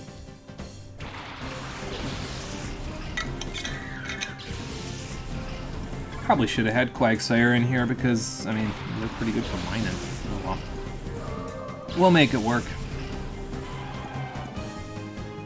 And, oh, I got Swarm. Oh, boy. I think I just go all in. I'll just try to blast Beautifly with a Silver... or so it doesn't Silver Wind me. I'll just try to blast it with Psychic, and then we'll call Laren, so Laren can do some shenanigans with Iron Tail the next turn. I probably should have just blasted Minun, but I don't think it'll get KO'd from a Psychic. Minun's got a pretty good special defense stat, so... oh, well. It's fine. We'll handle it. There's Ledian.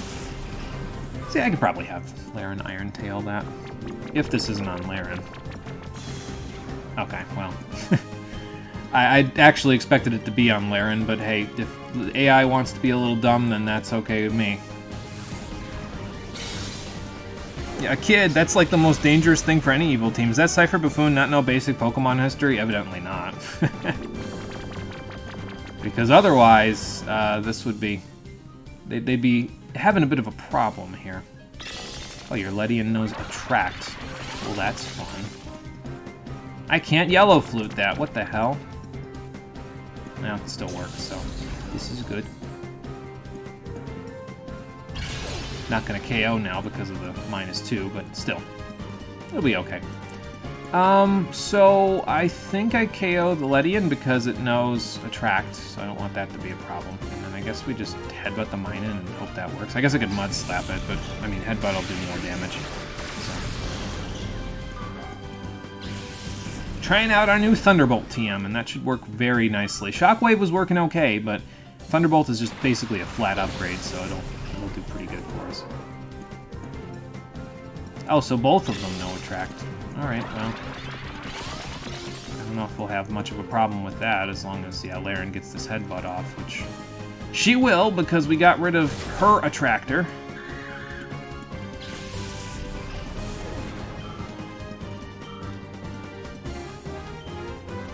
Alright, now we just got Illumise.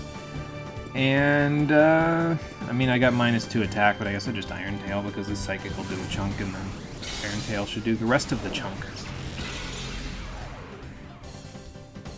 I was gonna say, if Psychic doesn't just flat out KO, but yeah, I didn't think so. Ice Punch! Ooh, that's a little freaky for an Illumise to have. Not that it's really all that useful against either of these two, but you know. You know, some bug types are just insults to the bug typing. See, like, I feel bad for Volbeat and Illumise personally, right? I mean, Ledian is an insult to the bug typing because Ledian is just like... I think Ledian could have had more potential, honestly, if they had made it, like, have a different typing and switch its stats around so it actually had decent attack, but, like, I feel bad for Volbeat and Illumise because even within its own... I talked about this before, but even within its own generation, they're both flat-out inferior to Plusle and Minun because they have a typing that's not necessarily as good, and they don't have abilities that augment one another, and that's just, like... That just seems silly, because they're supposed to be like complementary Pokemon, so you'd think you'd give them like a plus or minus equivalent, but no, apparently that's not something that they want to do, so... Alright, fair enough, I guess. Just make your Pokemon feel obsolete immediately. I don't know. Well, they were, and then I got here, and, well, things sort of went out of control for them. Alright, let's see what we got. So Viper and Murkrow. Alright. Well, I can handle one of those two this turn.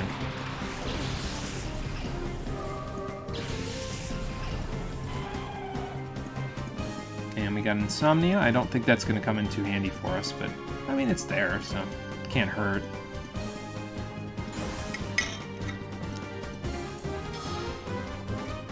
Wouldn't it be funny if they could, like, snatch a call?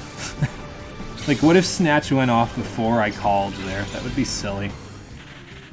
And be like, well, I guess I don't get my accuracy boost, but, I mean, it only lasts one turn because Viper just fainted, but, you know, it's there. A Paris! Hello. Oh, boy. It's a Shadow Paris. So this is your other source of Spore if you didn't want to wait and keep your Shroomish until level 54. Which, why would you ever do that in this game? But it's... because you wouldn't be able to use it until, like, the post-game. But yeah, Paris, I think, can learn Spore a little bit earlier. It's not nearly as good as Breloom because its typing is kind of crap and it doesn't really get a lot of good moves even within its own types, so... because, I mean, X-Scissor doesn't exist yet. And it doesn't, I mean, it's the other stuff is special, like Giga Drain and all that stuff is special attacks, so yeah, it really isn't all that great. I'm just gonna Mud Slap it a little bit, I think. Yeah, what is this waste of a Shadow Pokemon? It's not something you'd probably use very often. It does make for pretty good fodder for the Purify Chamber, though, because sometimes grass types are a little hard to come by in this one, so... it'll actually be a pretty decent Pokemon for one of my Purify Chamber sets. But what's this? They have multiple Shadow Pokemon now. This one is Shadow Growlithe, and that is much better than Paris. It's probably one of the better fire types in the game. If you're still looking for a fire type at this point, that's the one to get, basically. Just grab Growlithe, because it's basically, like, Arcanine is incredible, Intimidate is great, especially in double battles, Flash Fire is still good, even if you don't have that. And it gets good moves, it has good stats. We've already used an Arcanine, though, and I'm probably going to use it again in a later playthrough, but I've already used one, so I said, you know what, I'll just, you know, I'll go use something else. This is a little tricky, though, because I don't really have a whole... I guess I have Quick Attack on Flareon to, you know, damage stuff. So I could switch Flareon in and then just Mud Slap the Growlithe and see how much it does. It's not stab, super effective, and I have a decent amount of attack, but it should do... I mean, I would think it would do about half. So, and then we'll go from there. I probably should have gotten off, like, a light screen and reflect before I left the field, but we'll probably be okay. Yeah, see, that's not bad. I did literally 1 damage with Mud Slap last turn, though, so that's a little unfortunate, but, well, it's working okay on Growlithe, so, and the accuracy drop will be nice. Okay, so let's Quick Attack the Paris and see if it lives. It should. I mean, it's Quick Attack, right? Like, come on. Okay, yeah, we're good still. So, I guess, okay, well, Effect Spore, there's another reason that you could use it, I suppose, but I don't know. It just seems like a Pokemon that I would never really personally use out of all of the shadows that you have. I mean, I guess Bug Grass, if it works for your team's typing, you could use it, but I usually just prefer pure grass types, personally. Alright, so let's catch the Paris next turn, or try to. I'm probably going to use a Net Ball on it, which is a little bit of a waste for such a weak Pokemon, but it's a bug type, so I might as well. And then we'll worry about Growlithe the turn after that. So, I don't think Flareon's intimidated now that I think about it, so Quick Attack might not be the best bet for Growlithe. I might just use, what's it called? I might just use Mud Slap again one more time, because even on a crit, I don't think it'll be that problematic, so. Hey, Murray, welcome back. You took a low-energy rest before work. What the heck's going on? You left off at Battle Bingo. Oh, we're in the Key Layer, and the Cypher Peons have multiple Shadow Pokemon now, but we just caught one of them, so that should make this a little easier. Excuse me. We did the last Battle Bingo card with only 3 Pokemon, though, so that was pretty nice. We got a whole bunch of extra Poke Coupons out of it. Yeah, we're in the Cypher Shadow Pokemon production line, taking it directly to the key layer so we can see if we can take back all these Pokemon. Quagsire, let's get you in so we can yawn. We'll do one more Mud Slap, and then we'll start throwing Pokeballs with the Growlithe. But yeah, if I had been using, like, pretty much any other Eevee evolution, well, I probably would still use Houndoom, because I've used Arcanine already, but if I didn't want to use Houndoom either, this is definitely the Shadow Fire type that I would take with me through the game. So you'd have you'd have Dugong at this point, you'd have, I'd probably still have Breloom. But yeah, this is probably the Shadow Fire type that I would take through the game if I wasn't, what's it called? Already inundated with fire types. I have quite a few of them, so.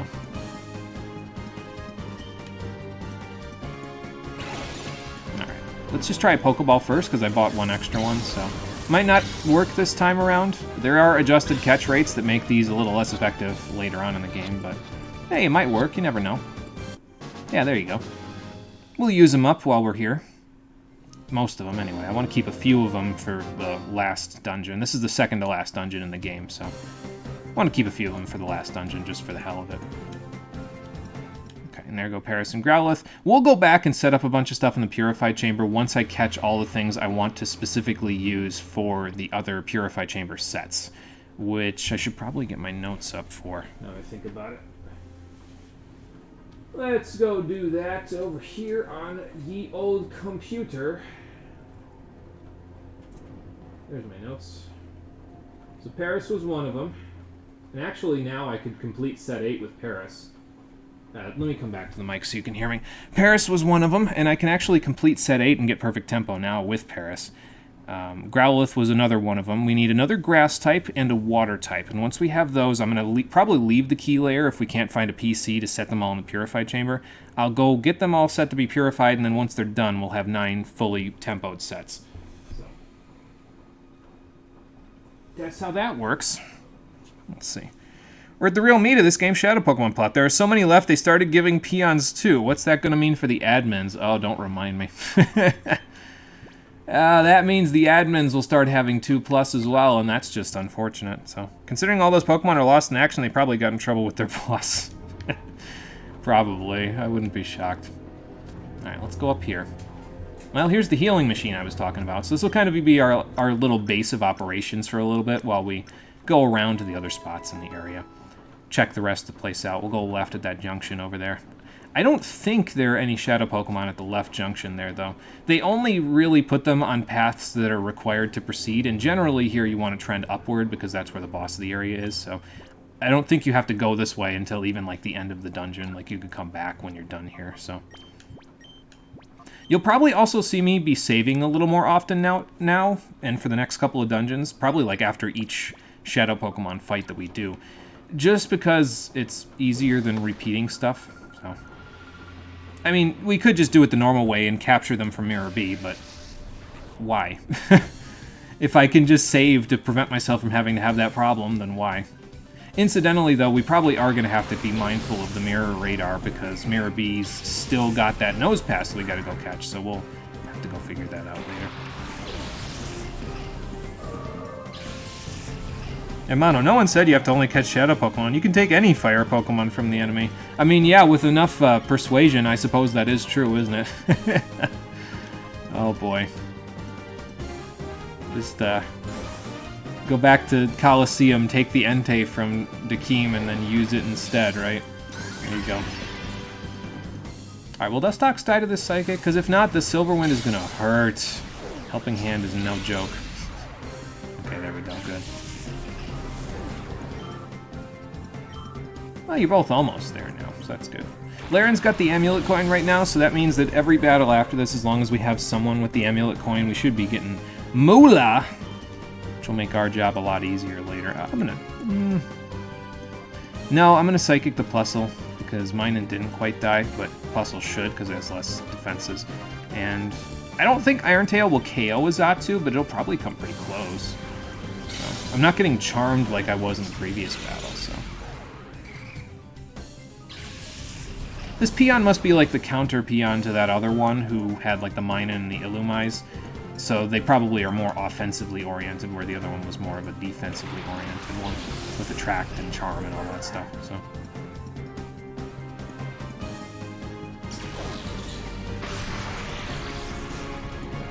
Speaking of Poke, you bought Casual Leather in Shining Pearl, the style in Shining Pearl. It cost 120k. Oh, we're going back to Kalos here with these. Oh, it actually KO'd. Wow, impressive. But yeah, we're going back to Kalos with all these prices. It's ridiculous. Persuasion is a form of Pokeball, in a form and Pokeball. Don't know yet if you throw the Pokemon or the head of the trainer. I just whip it at their head, knock them out, right? And just take all their Pokemon. Could probably do that in a ROM hack or something. I could see that being something somebody would stick in there as a joke. You like, take your Pokeball and whip it at their head, then steal everything that they have that isn't nailed down. So. Is Xatu okay?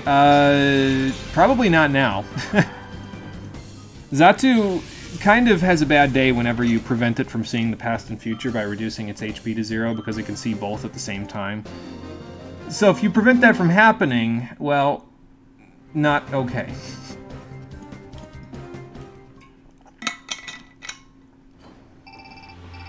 Oop, there goes the mirror radar. Incidentally, speak of the devil, there he is. Let's see where he is this time. Realgam Tower, again! Well, he can piss off then.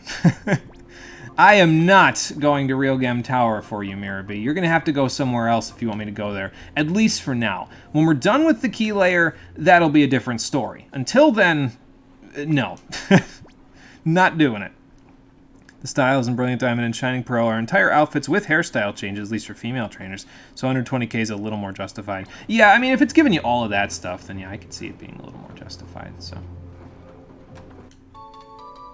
Alright, now I'm going to go over here and the Cypher Peon's going to drop from the roof, right? Oh, okay. Apparently not.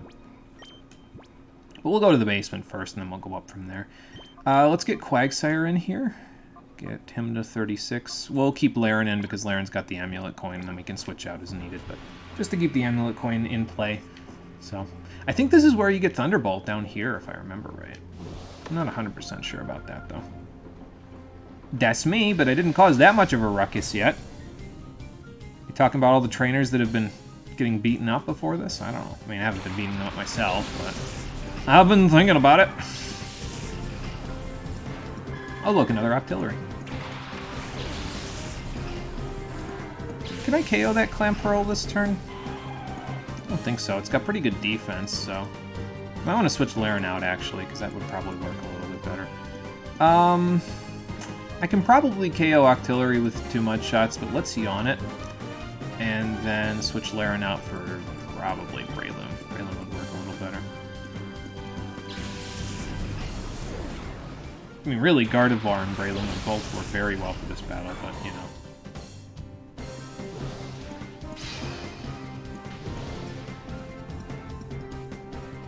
Yeah, not yet. But soon.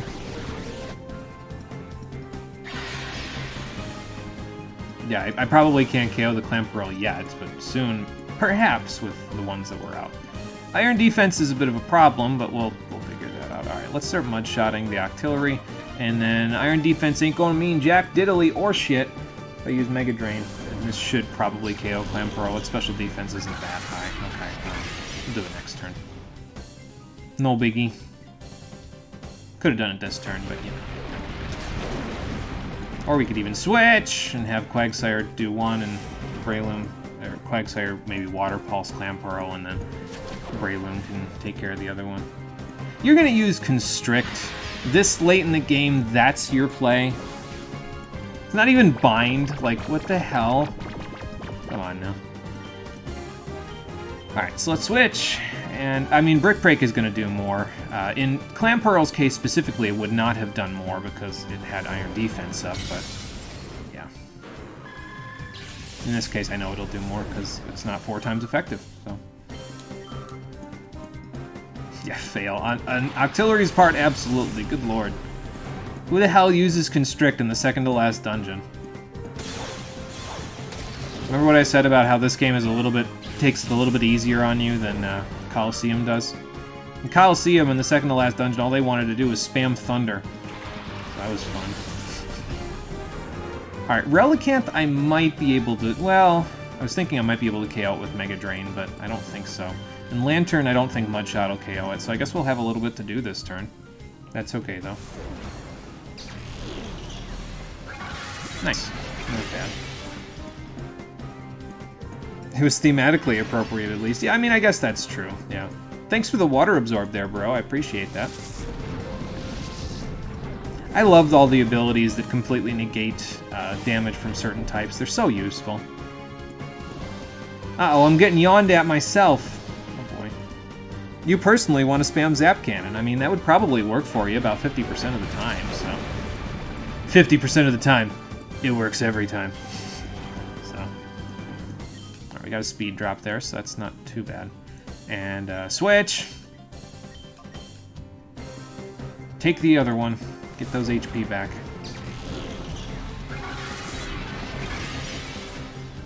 They nerfed that in Heart Gold and Soul Silver and gave you Charge Beam. It was lame. Yeah, I think I remember that, because you go through that quest for the power plant in Kanto, and you got Zap Cannon out of it, and it was like, holy crap, I mean, this move has got 50% accuracy, but it always paralyzes? That's really cool. And then in Heart Gold and Soul Silver, they were like, nobody wants Zap Cannon anymore. What you talking about? Give them Charge Beam. And to be fair, Charge Beam is a pretty cool move. It gives you a very high chance of raising your special attack by one stage, and you inflict damage. So it's not bad. It's the power-up punch of special attacks, but... yeah, I don't know. Yeah, it is pretty good in casual, that's true, yeah. So, hell, I've used it in competitive, to be honest with you. Like, if you have something with an Assault Vest that's normally a special attacker, Charge Beam works pretty good, if you can get it on it.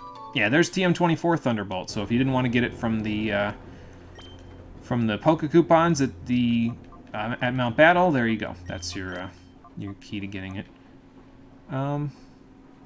Yeah, I'm going to switch in Breloom because, I mean, I'm pretty much... I want to keep the Charcoal on Flareon, I think, for the rest of the game. So pretty much Breloom and Laren. They might be a little bit higher level than everybody else because they're going to be my two to switch between with the Amulet Coin, but that's okay. If they end up being a little higher than everybody else, I'm not really all that worried about it. It'll be like one level at the most, so...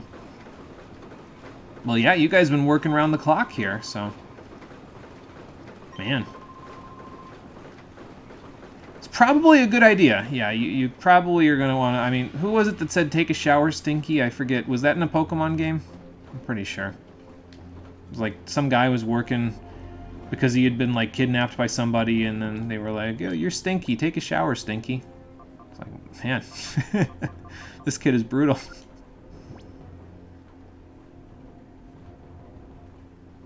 High chance, it's guaranteed. I thought Charge Beam was like a 70% chance of raising it, but I mean, I could be misremembering. It's been a while since I've used it, so. Zap Cannon is a literal cannon. It does so much, then cripples you with paralysis. Inferno was the fire-type version, yeah, and then it burns you.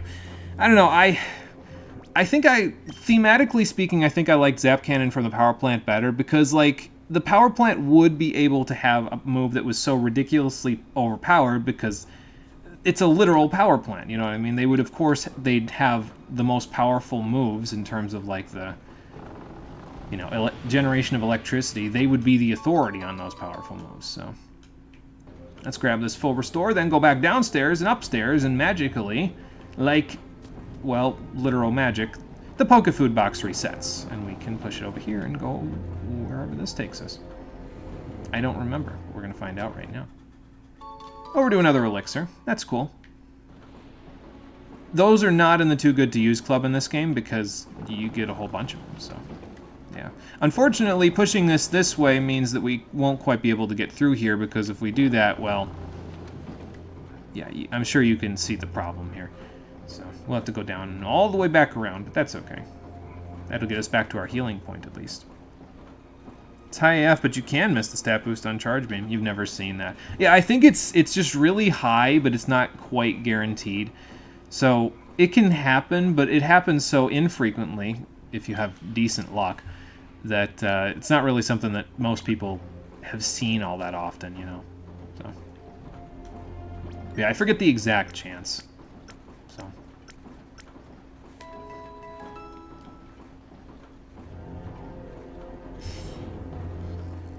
excuse me. Sorry, that one was stuck in there a little bit. Good lord. Alright, so yeah, the box is gone now. We got everything over on that side, so let's go this way. Okay, I guess I'll do that. We could go over that way and probably get another item, but I'm going to have to do it from, like, over here. After I fight this person. I gave me permission to enter Cypher Peon Gorog, and I don't need yours to keep going.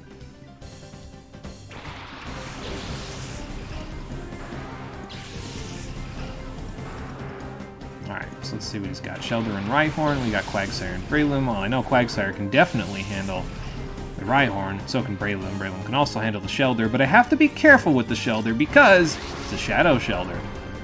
This is another one that I want to catch for the Purify Chamber because this is the water type we need, so now we'll just need one more grass type, and we're golden. You saw it to the AI in the 8th gym today? Oh boy, tried to charge beam, no boost. Sad face. You know, if it misses, you get no boost. Yeah, and it has like a 90% accuracy, so if it misses, you don't get a boost, so. Who gave Shelder a tongue anyway? I don't know, but it is its defining feature. I mean, it's got those eyeballs, but I don't know. It's got the tongue is the defining feature, I find it. But actually, if I had to guess, I would say HAL Laboratory gave Shelder the tongue because HAL Laboratory were the ones that made the sprites, so that's who it was, I guess. I don't know why, but it's there. It had the tongue in red, blue, and yellow, though, didn't it? Now that I think about it, I'm pretty sure that was in the sprite work.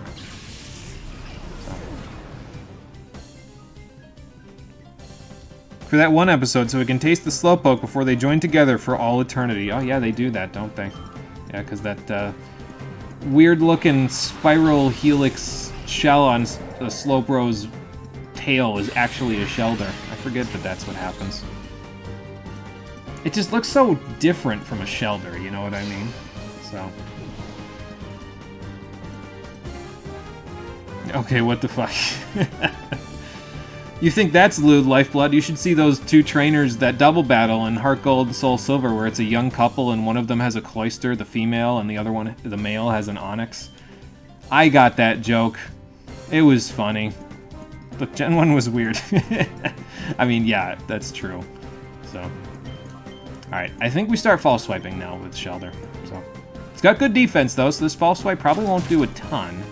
Yeah, I'll probably do one more after this, and then I'll start trying to catch it.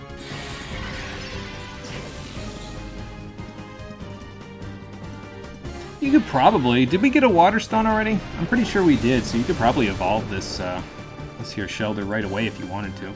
I'd probably keep it for a little while, though, because I think it gets Ice Beam by level up, so if you've taught that to someone else at this point, it might be worthwhile to just wait a little longer, so you can then have that for when Cloyster goes. And Cloyster's not bad. It's just got low special defense, though. That's the only thing that kind of holds it down, but it's a pretty good Water and Ice type. I would still use Dugong and probably Walrein over it, because it doesn't...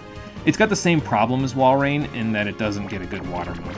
So you'd be giving it the Water Pulse TM, and it's so much later in the game than Spheal that you might not even have the Water Pulse TM anymore, so... Yeah. I don't know. I've never personally used it, but it's not bad, so...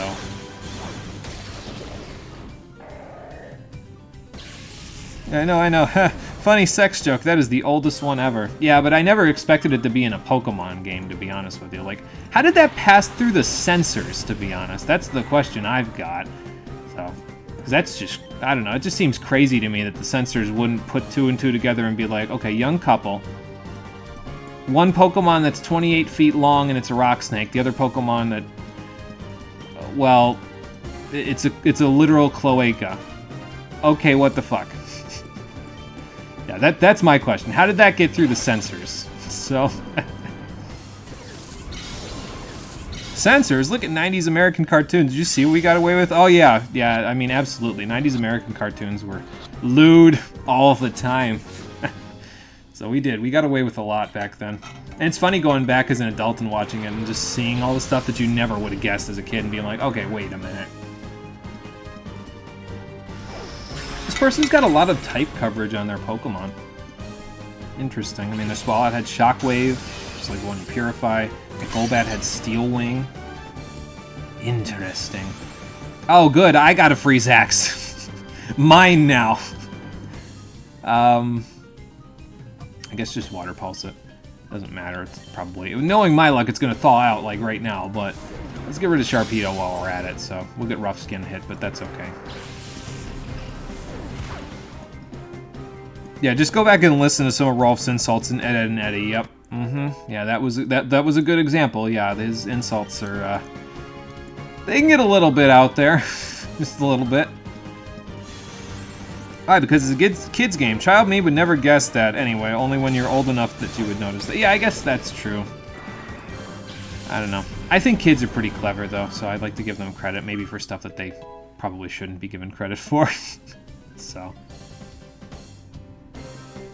Gen 1 Ash was a burn god too. Yeah. Yeah, he, it happened. I forget how often it happened, but it must have happened pretty often, so.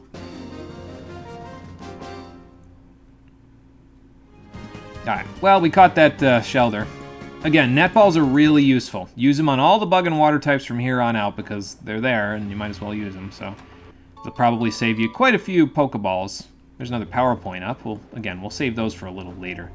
Actually, I'm going to go upstairs first so I can push that box out of the way, and we'll go heal and do all that stuff. Oh, good, another box pushing puzzle. Excuse me. What is this? Cubics Robots for Everyone Showdown? How do I even fucking remember that game? I never beat it. I know Cole got it a long time ago, and there's no way in hell that I'm playing it, because it's basically just a roulette wheel at a fucking Las Vegas casino, but... Good lord. Popped out of the back of my brain like nobody's business. You beat that game? Oh my god, I feel bad for you having to do that. Oh, I remember that game and it was not fun. I enjoyed the robot designs, but the gameplay itself was just so boring outside of battle. And then in battle, like I said, it was basically just a slot machine. Not a slot machine, a roulette wheel. It's like, ugh.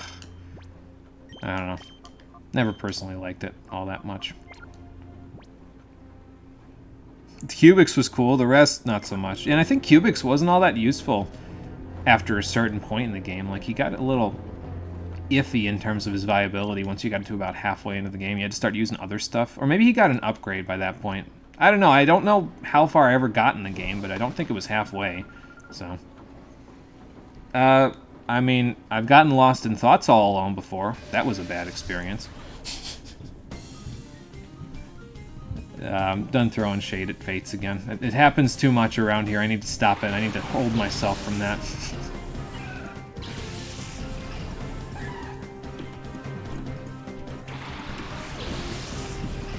Well, there's a bunch of grass types on the field, so that should make it a little easier for me to do stuff with Flareon out here.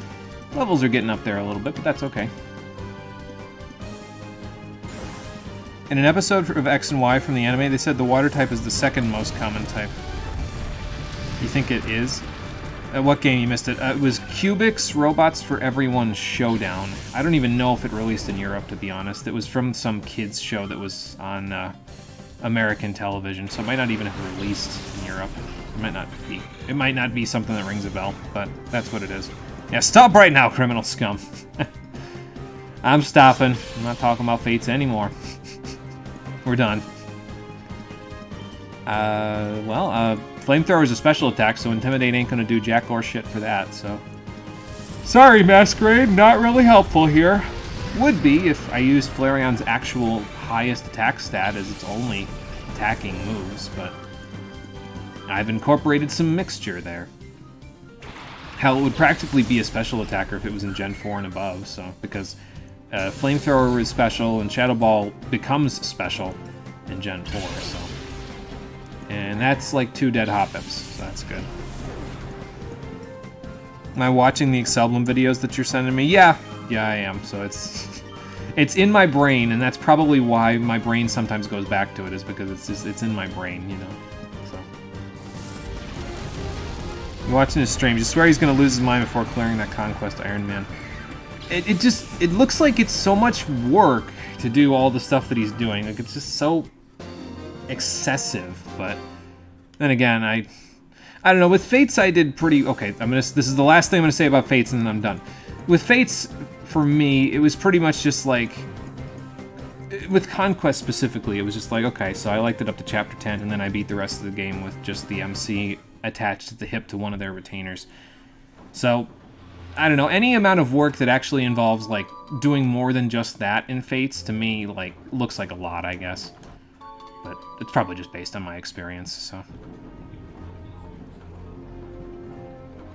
You're probably too young, but you don't think it got out in Germany. Yeah, I would think that would be it. I don't think it was released in Europe. It was, I mean, it wasn't exactly the best show either. I mean, I guess the graphical fidelity was kind of cool, but it was back in the day when, like, early 3D was still showing up on television, so it aged like warm milk, basically. So, goddamn, stop it. Okay, I'm done. I'm done. And so is the Mirror Radar, as it turns out. It's okay, though. We'll meet up with him again eventually. I think once you're done with Cypher Key Layer, he can have 2 Shadow Pokemon in his team at a time, or maybe even more, I guess, but I don't know exactly how many. I think the highest I've seen is 2, because I've accidentally not caught something and said, you know what, I'm going to see if Mirror B can have multiple Shadow Pokemon in his team, and then it turns out he did, so. But, yeah, for now, we don't got to worry about that. It was cool because robots for everyone. Cubics, help me, please. Oh, I know. You have to talk to Cole about that one. He was the one that was more into that show, to be honest. So, all right. So you may have seen the moon door up there. There's also a moon seal on the floor. So we're gonna have to go around this box and push it into the moon seal. And then if we go down here, there's a sun seal on the floor here.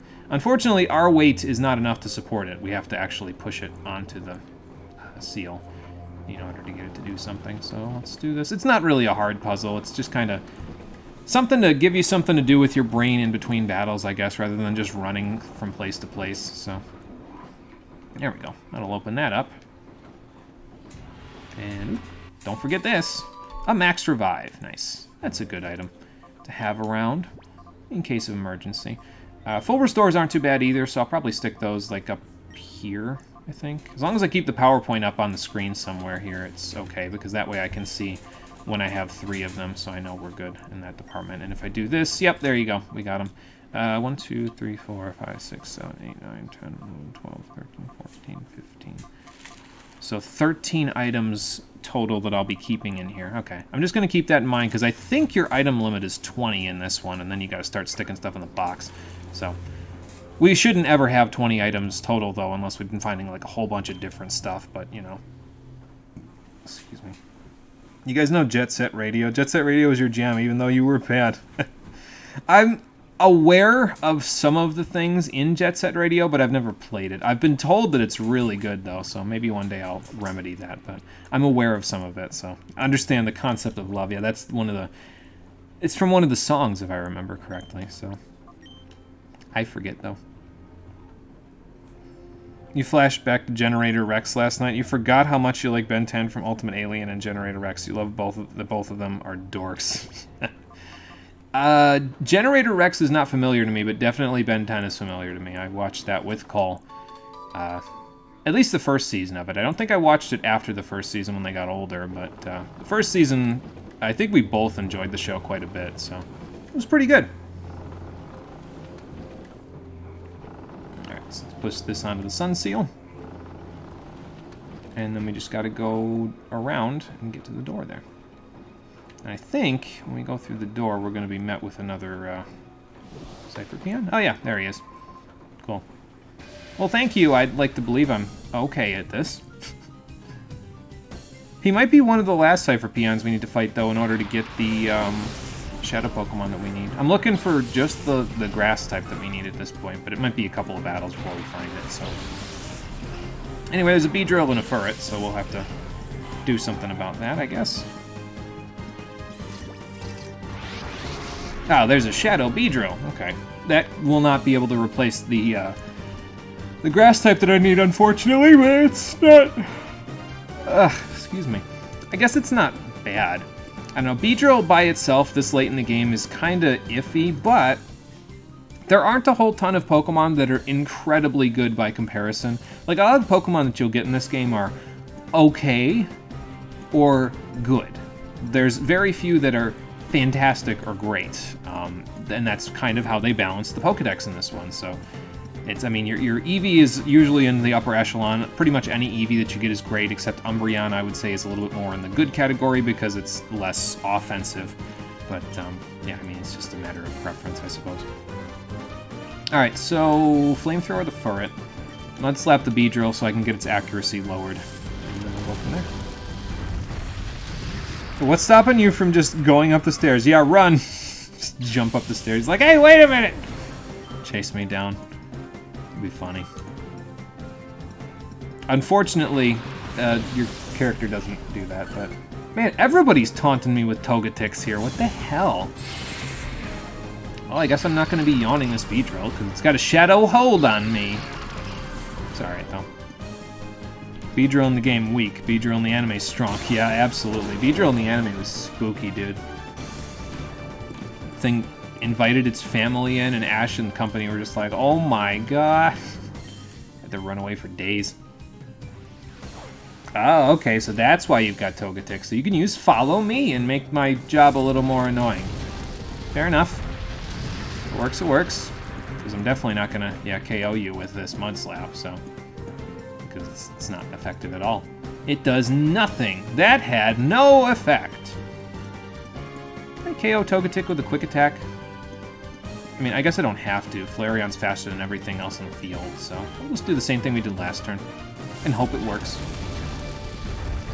Beedrill in the anime isn't even fair. It always has 50 plus friends with it. Yeah, it does. What if they tied the Swarm ability into something like that? Like, what if it got down to 1/3 HP and then there was just like 3 or 4 Beedrills in the battle? It just like invites a Swarm battle. It's like it doesn't get a better bug type attack, like it doesn't get more power from its bug type moves, it just invites more Beedrill. I don't know how you do that when it's like your Pokemon, like what that would have any effect on, but it would be pretty funny if it was just all of a sudden Swarm of Beedrill. I don't know. I think that'd be pretty silly, but it'd be pretty funny, I think, too. And we've got another Shadow Pokemon, Shadow Pidgeotto. It's not bad, actually. At this point, I would probably use Fearow over it, but yeah, it's a little more defensive than Fearow. It doesn't get Drill Peck, but it does get Wing Attack, so that's not too bad. It doesn't get Aerial Ace either. The Pidgeot's not bad. It probably has better stats overall, than Fearow. It has less attack and probably less speed, but it's got not bad stats. So I'd say it's okay. So if you're still looking for a flying type, which incidentally I am, but I don't think we're going to specifically use this Pidgeotto. I might stick it in the team just for the hell of it, but I don't think so. I mean, it works well, it synergizes well with the types that I have in my team already, and if I get Earthquake, well, having a flying type will be really nice, but yeah, it's not something I particularly need badly, you know. So, alright, you quick attack, let's start throwing another net ball. This is why I said buy net balls, do you remember? Because all these bug types are showing up and water types are showing up in the early going. If every one of the bug types in this game gets caught by the first netball, you probably want to buy a total of 12, but I don't anticipate catching them in the first netball every time. Just because we have an increased chance doesn't mean it's going to work every single time, you know? So, worked pretty well for us so far, though.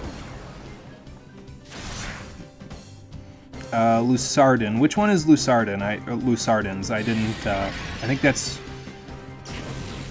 I don't know exactly which one that one would be, so.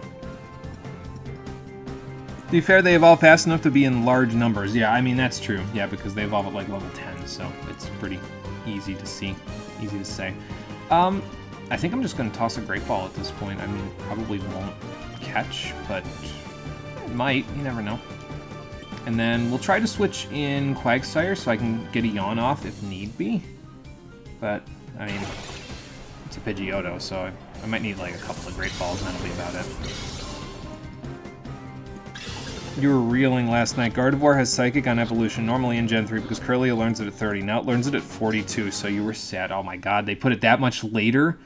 That's no good. Oh boy. Gets it at 26 in this game as a Curlia, so that's crazy. Nah, I don't know there, Loke. Pylons are pretty hard to knock aside, unless you have like a heavy-duty dozer or something, so. The Gen 7 small fish that gets a lot of friends form big fake fish. Yeah, Wishy-Washy. Yeah, that's the name of it in in the United States in the American version. Yeah, wishy-washy. You like your name more? Yeah, wishy-washy just sounds like it's kind of iffy as a, in terms of a Pokemon. Wishy-washy just sounds like something that you don't want to use it in battle because it's like, oh man, I feel bad for the little guy. But, I mean, of course, then it gets all of its friends together and there's just a gigantic fish swarm. But, yeah, so something similar to that, I guess, but I don't think that would really work for Beedrill because Beedrill's pretty big. So a swarm of Beedrill would be like, not fun. Oh, these boxes stay where they're supposed to be, by the way. So you don't have to repeat the puzzle if you go downstairs from here. So that's good. You're still 36, so we'll leave you in for now with the amulet coin. We'll save because we just caught another 2 shadow Pokemon, so that's good. Like a lot of the names in the other languages, like the French name of Metagross is Metalos. Metalos? No, Metalos probably. Like Metalos. Something like that. So, oh, I see a shiny. I'll have to go see if we can find that. I think we're almost to the top floor, actually, at this point. There's only like a couple other floors after this, and then we're practically there. It's not a huge place, it's just that most of the gameplay revolves around having to catch the stuff that's here, so... Well, I tend to get on a lot of people's nerves, but that sure as hell hasn't stopped me yet. Metagross has the same name in German, so it's just Metagross again. Okay, gotcha. That's cool, though. Trying to remember what Gyarados' name is. Well, if you remember, let me know. We'll just check out their international names. Spread out our knowledge, you know. It's always good. I think I'm just gonna get the Smeargle out of here, because I don't know what the hell Smeargle's gonna do. It's got Sketch, and it could have anything. So let's just blast it. Anyways, I started blasting. Smeargle fainted because of it. Didn't the Smeargle in the Pokemon Stadium games used to be able to have different paint colors for their tails, though? I distinctly remember that being a thing, and I might be totally off the wall with that. It might not be true. So, okay, that could be a bit of a problem.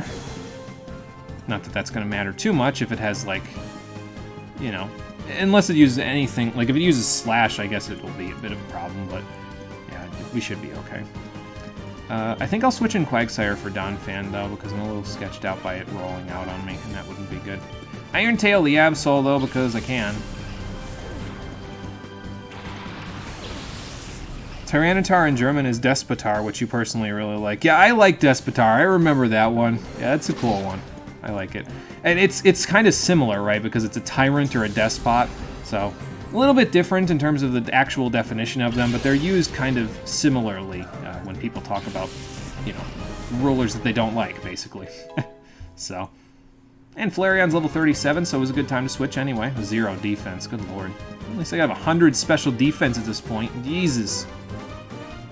Leviator for Gyarados, you remembered it right as you looked it up. I could be saying that totally wrong as well, but yeah. This is cool. Oh, and Ampharos, actually. That's not too bad. With what we have on the field, anyway. Should be able to handle both of them. So, I mean, I guess Laren's a little bit sketchy for Donphan, but, I mean, Donphan doesn't get, like, any, ground-type moves until way later. I think it might get Earthquake by level up, but I don't think it gets until, like, almost level 50, so I don't think we got much to worry about. Iron Tail is not very effective on either of these, is it? So actually what I think I might want to do is I might want to Mud Shot and then headbutt the Donphan and see if that works okay. Use your head, Laren. There you go. Oh yeah, like Leviator. Okay, yeah, like Leviathan. Yeah, that makes sense. I've been burned! Oh no. What burned me? I wasn't watching. Oops. Oh well. It's probably fine. Well, it must have been whatever Ampharos did there. Oh, Fire Punch was what burned me? Oh, okay. Yeah, see, I didn't even see what it was using there, so interesting. I'm going to Mud Shot it again, and I think I'm actually going to use that full restore that we got just to get rid of both the burn and the HP loss that Quagsire is currently dealing with. Gyarados just loses the Y in German, so it's like Gyarados, basically. That's cool, though. It's just interesting seeing them like coming up with all these different names for Pokemon across international languages, right? Because they're trying to convey a certain feeling with the names, essentially, and it's just cool seeing that happen, you know. Oh, I get Protect by level up with Laren? I forgot about that. Okay, well, I guess I don't need 2 Protect TMs. Do I want Protect over Iron Defense right now, though? Yeah, actually, I probably do. It'll probably be pretty useful in the boss fight coming up, because, spoiler alert, you remember Dakeem's Earthquake strategy from Colosseum? It's back! So.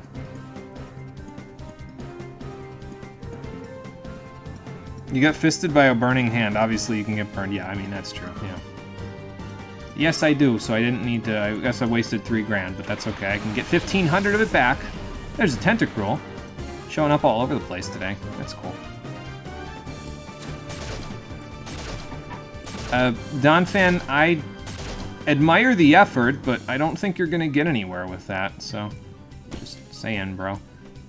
I think it's time to Water Pulse it, though, just to get it out of there. And then for Tentacruel, well, unfortunately Iron Tail's not very effective against it either, so I guess Laren isn't really the best for this. Constrict again? Seriously? Come on now. Love the other language names for Pokemon. Yeah, like I said, I like that they take the time and the effort to convey a specific emotion within the language itself, so that it's not like there's a language barrier to convey that emotion, where it's just like, oh, well, the name is the same everywhere in the world. Yeah, but then then there could be a certain emotion conveyed about it that was Japan exclusive, and so it'd be harder for it to make sense in other parts of the world. But when they take the time and the effort to actually put it down there for everybody, it's, you know, I admire the effort, that's the point. Did that just crit and do 1? I'm pretty sure it just critted and did 1. Because I'm pretty sure I was at 91, but I could be wrong. That's funny. Crobat is in German Ixbat, which is really cool, as in X-Bat, yeah. Yeah, because it's got the cross wings, yeah. That's cool. You wanted to understand Shining Pearl, so no French playthrough this time. Yeah, maybe next time, right? Play through it again. You remember that from your Black 2 run? Yeah, that's right, because you did a whole bunch of the other older Pokemon games in other languages, yeah. So, that's cool. Alright, well, no Shadow Pokemon from that trainer, so I guess we'll have to keep looking for the one that I'm looking for. Alright, let's get Flareon out. We'll stick Gardevoir in. We'll stick Breloom in. We'll get Quagsire in here in a little bit. Excuse me. Take the Amulet Coin back, give it to Breloom. Yeah, I don't think we get the Black Belt or the... I'm probably going to give Laren Soft Sand so that I can give it Earthquake when I find that TM. Because Quagsire is going to be learning it in about 6 levels by level up anyway, so we won't need to worry about that part. But I don't think we get the Black Belt or the Soft Sand until the final dungeon, so these guys are going to be a little bit itemless for a little while, unfortunately. Anything right here? Nope. Okay. Let's see where we go around here. Hi there. Oh, okay. Thanks for the info. You could say that. You could say that I'm going to be an acquaintance of Mr. Gorgon very, very soon. Uh-oh. Yeah, that's no good. Your makeup's gonna run if you keep putting in overtime. There's an HP up. I mean, I might keep that. Like I said, I think one of my later team members is going to have a hard time getting EVs because we're going to be catching it so late in the game, so my final team member. So I might keep that just to use it for a little bit of an extra boost.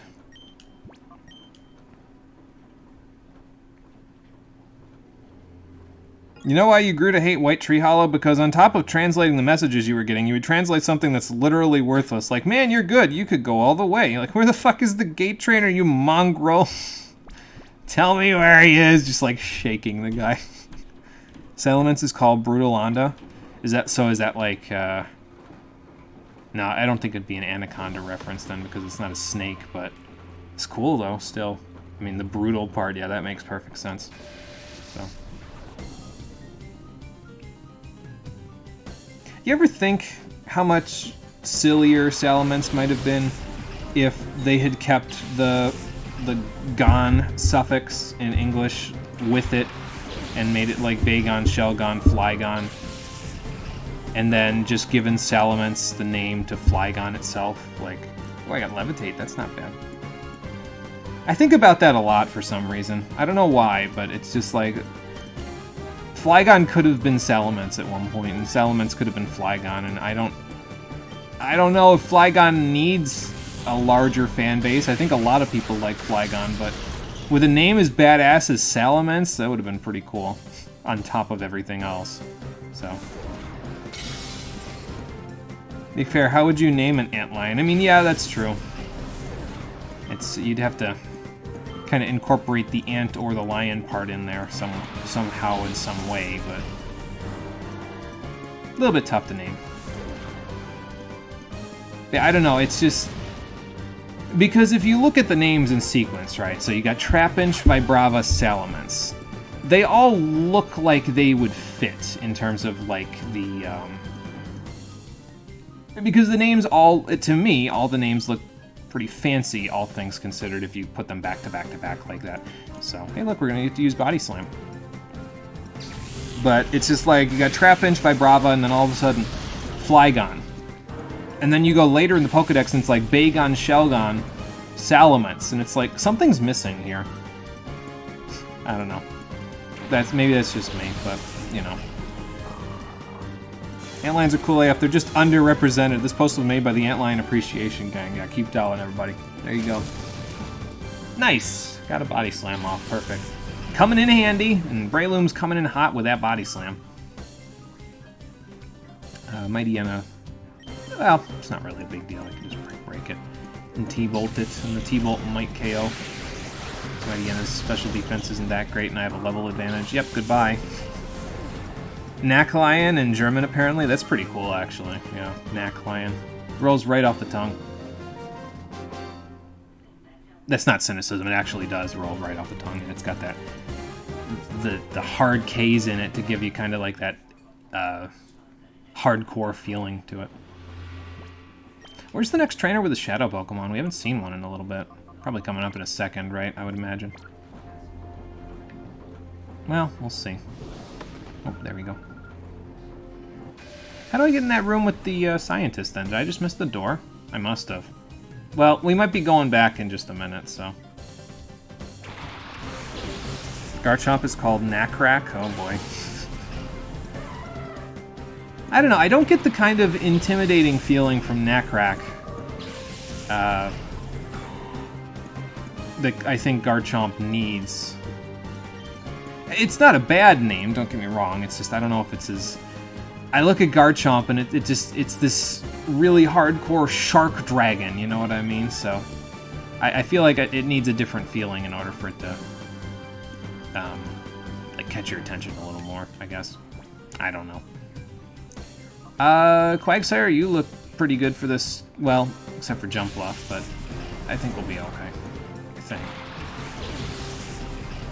Yep, you were lost AF when you saw someone using it. Like, what the fuck is a Knackrack? Sends out Garchomp. Oh shit, I'm not ready for that. Oh boy.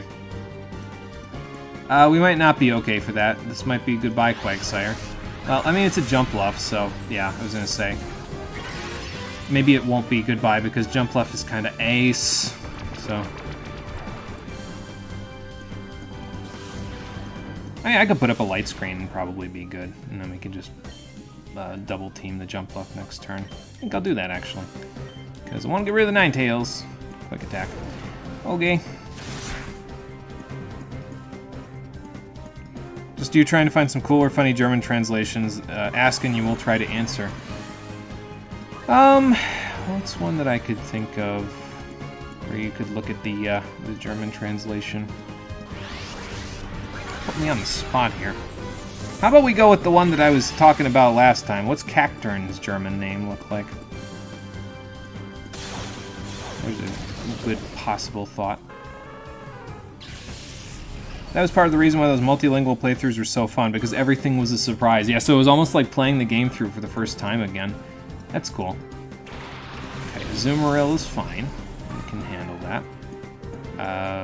Jump Bluff, I need to get rid of this turn. I don't think Ice Beam's going to KO, though, so I think what I'm going to do is, instead of Thunderbolting, I'm going to Moo Moo Milk.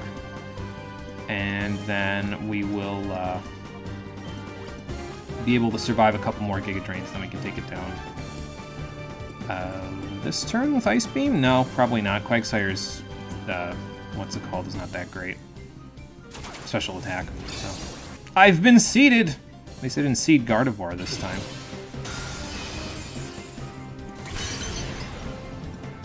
Okay, it did KO. Nice. That's probably the level advantage and the little bit of special attack EV training that I did coming in handy. So. And there's a Tangela. As it turns out, this is the trainer I was looking for, because this is a Shadow Tangela. Nice. So there's the grass type that I need, so after this battle, we will head off to the Purified Chamber, or just a PC, any old PC, whichever one, it doesn't matter. And we will go and take care of that. We'll take care of putting all of them in so they can be purified, and once they're done, then we'll have a bunch of Pokemon that we can use for the their other Purified Chamber sets that we don't have yet. I'm going to want to get Quagsire back in here, probably to yawn it, but we can do that later. I just want to get rid of the seeds first.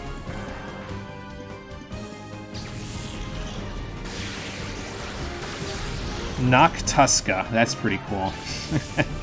Noct as in nocturnal, yeah, that's still pretty cool. I like that name. Talking about the evolution, yeah, the evolution of Cacnea, yeah. So the bigger scarecrow-looking one, yep, that one.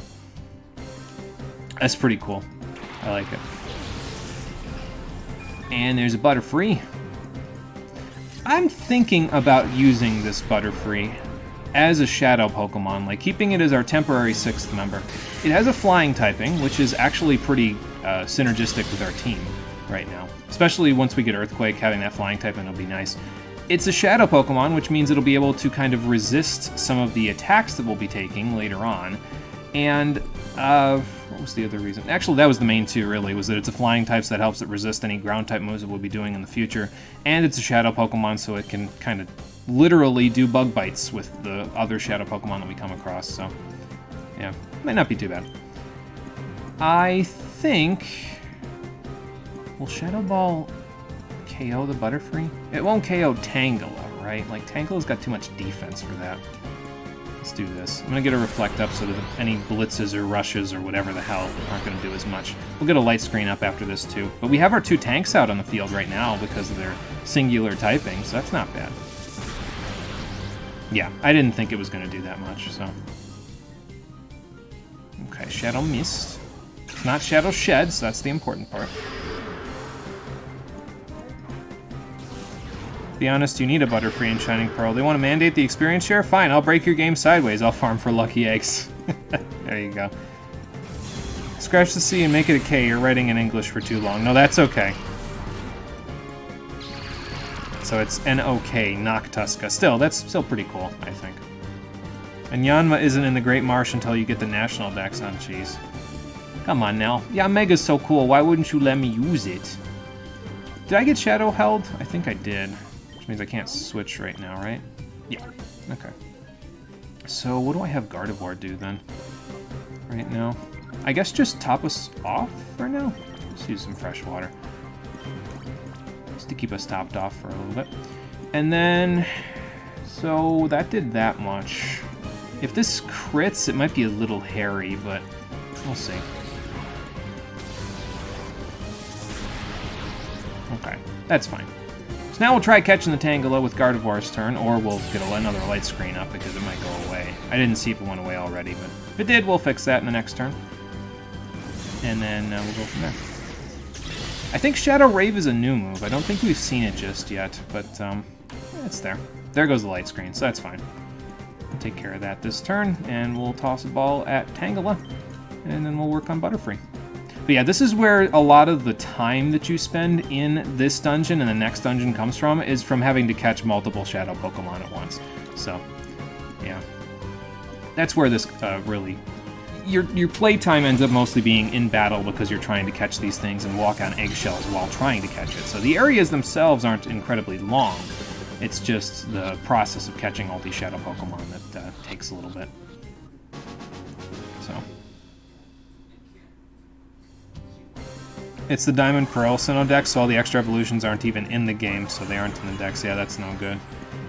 I mean, I understand why, because they were trying to be faithful to Diamond and Pearl's Pokedex, but I really prefer Platinum's Pokedex over Diamond and Pearl's. It just feels like there's a lot more variety, and I don't quite recall if any of the other Pokemon games did something like that, where they cut out a huge chunk of their Pokedex within the same generation. Like, I think they're the only Pokemon games, Diamond and Pearl, where you couldn't catch all of the Pokemon in the dex in the first game, like, that was released, so. I mean, I guess barring legendaries that come out later, which has happened in more recent generations, but, you know. I still can't switch, right, because we're still Shadow held. Oh, I can, okay, because we caught Tangela, which must have been the one that held us. Alright, that's fine, so now we can switch out. Let's get a quick attack off, do a little damage, we'll yawn it, and then we'll be good to go.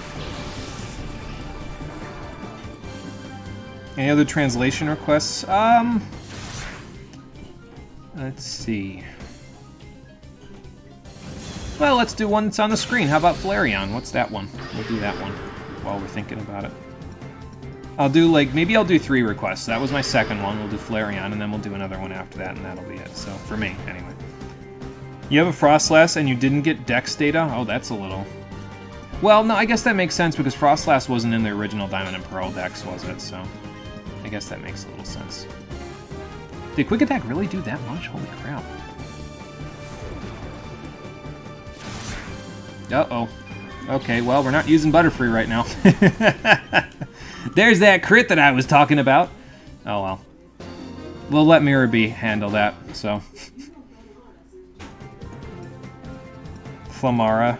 That's so good. And you're not a genie, you can ask for more. Yeah, I know, but I think pretty soon I think we'll be calling it a day, so maybe I'll ask for a few more than that. Maybe I'll ask for 5. So Butterfree fled somewhere. So yeah, if you lose the Shadow Pokemon, this is the message that you get. And what happens is it flees into Mirror B's team. So we'll go catch it when Mirror B picks it up. So the next time the Mirror Raider goes off, he should have both Nosepass and Butterfree in his team. Excuse me. But I'm not really too worried about it because, I mean, I was thinking about using it in the team, but it's not something that I'm going to be, like, stressed about or reset over. So it'll give me an excuse to show you what happens with Mirror B when he does that. Oh, you go in there. Okay. We'll do that in a minute. Let's go back out.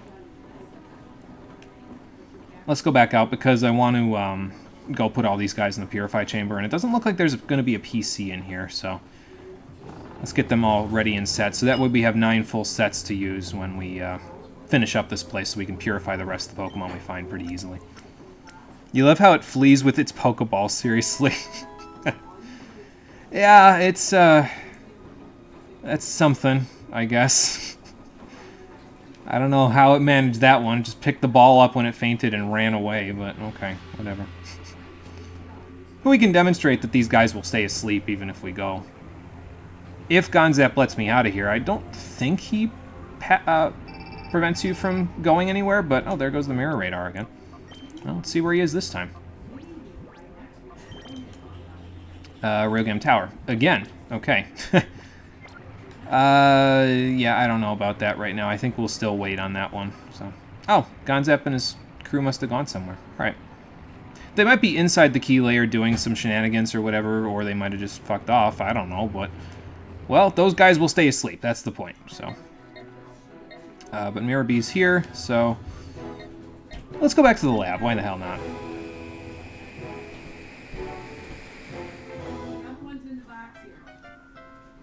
I think Mirror B wants you to go to Railgam Tower. Just a hunch, yeah. It's a hunch that I don't want to follow right now. I'm not ready. Their Pokemon are level 40. I understand why he wants me to go there, but like, I don't think I want to. Usually, though, what happens is I get him at Railgam Tower, and then I just, like, save before I do the first round, and I just struggle my way into the second round where he usually is. He's usually in the second or third round of the set. And if you lose the set, I mean, you don't really lose anything, especially if you catch the Shadow Pokemon in question. So, I guess we could just go do it and, like, power our way through, but... I don't know. We'll see. Alright. So let's put a whole bunch of shadows in here. Zangoose looks like a good candidate for our normal type 1 right here. So let's do that. Already got it a pretty decent way down though, just by walking it around. Do you get any flow bonus for any of these? No, you don't. Okay. Alright, next. I also have Aquana, Blitza, Cyana, Noctara, Felinara, Glaziolia, Fuliperba, and Evely. Guess who is who? So Glaziola, I'm stealing that. So that means we got Vaporeon, Jolteon, Espeon, Umbreon. Well, we already did Flareon, so Felinara would be Leafeon. Glaceon, Fuliperba would probably be Sylveon, and then Eevee is Evoli. I think. Just a guess, but that would be my guess. So, alright, let's see. Oh, we got an advantage against 3 here, so that's not bad. Not going to get any flow out of it, but you know. You know who's who, partly because you know which one is Evoli. Yeah, that helps a little bit. So, good guesses. I just, you know, just spitballing, but those would be my guesses, so. Alright, Shelder. Let's see. One of these times we'll get a flow bonus. I don't even know what it does, but one of these times we'll get a flow bonus out of this, and I'll be able to show you what it does. You've got a Poison Barb, but I don't think I'm ever going to use it. Actually, you know what? Let me grab that from you. Hang on, let me do this. Nobody else has an item, right? Let's see. You wouldn't, because you'd have, like, the Mystic Water, and you don't have that, so. No, I already got a Charcoal, so you wouldn't have it. I don't think you have Silver Powder. Oops, that's not what I want to do. No Silver Powder. Okay, so it's just the Poison Barb, and then, let's see. So Poison Barb. I was kind of hoping for a Sharp Beak, but, oh, Miracle Seed. That's not too bad either, so actually I'm going to take these from both of these guys before we do anything else with them. So, Pidgeotto, you can go in a set because you don't have an item, so we'll just stick you right here.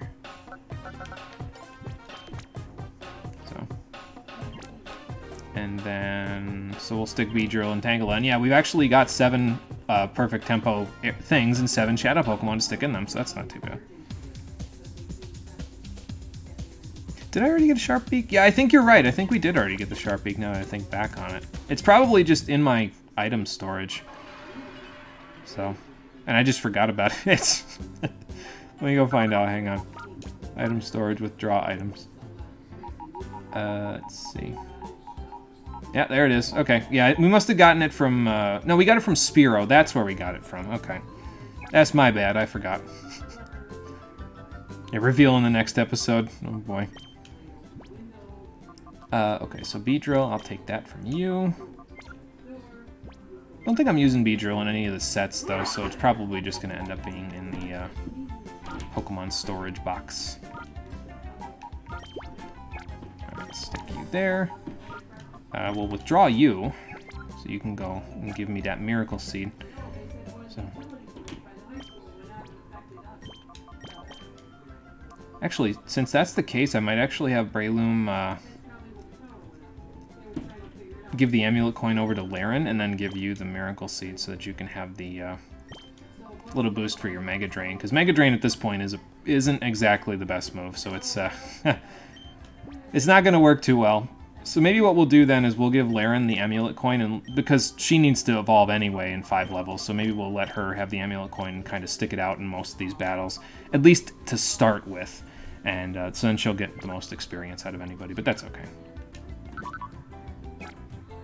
So, love how they removed the withdraw option from the PC in Brilliant Diamond and Shining Pearl. Is it just move now? That's kind of funny. Still had a last translation request. Yeah, I do. I think I have 2 requests left, so... How about we do the one that you mentioned earlier? How about Golisopod? Does that have a fancy German name? Let's go see. I mean, mashing withdraw after going to move was faster than just moving them into your party, yeah. Yeah, that's why I like having the option to just withdraw them even if we're moving them around. It's nice to have, you know. There we go. There's a flow bonus. I don't know why, but it's a flow bonus. Does it have anything to do with the fact that Natu has also got a super effective type against us? I feel like that might... well, let me go look. Because you don't have super effective against us. I can't look at that for, like, Shelder. So if I rotated for Spheal, no, that wouldn't give me a flow. I don't understand flow. I don't understand flow. It's a mystery. I got nothing. It makes no sense to me. It just happens when it wants. There it is again. Like, what the fuck? Why? I don't know why it's happening. It's cool that I finally got to show it, but like, why does it happen? I don't understand.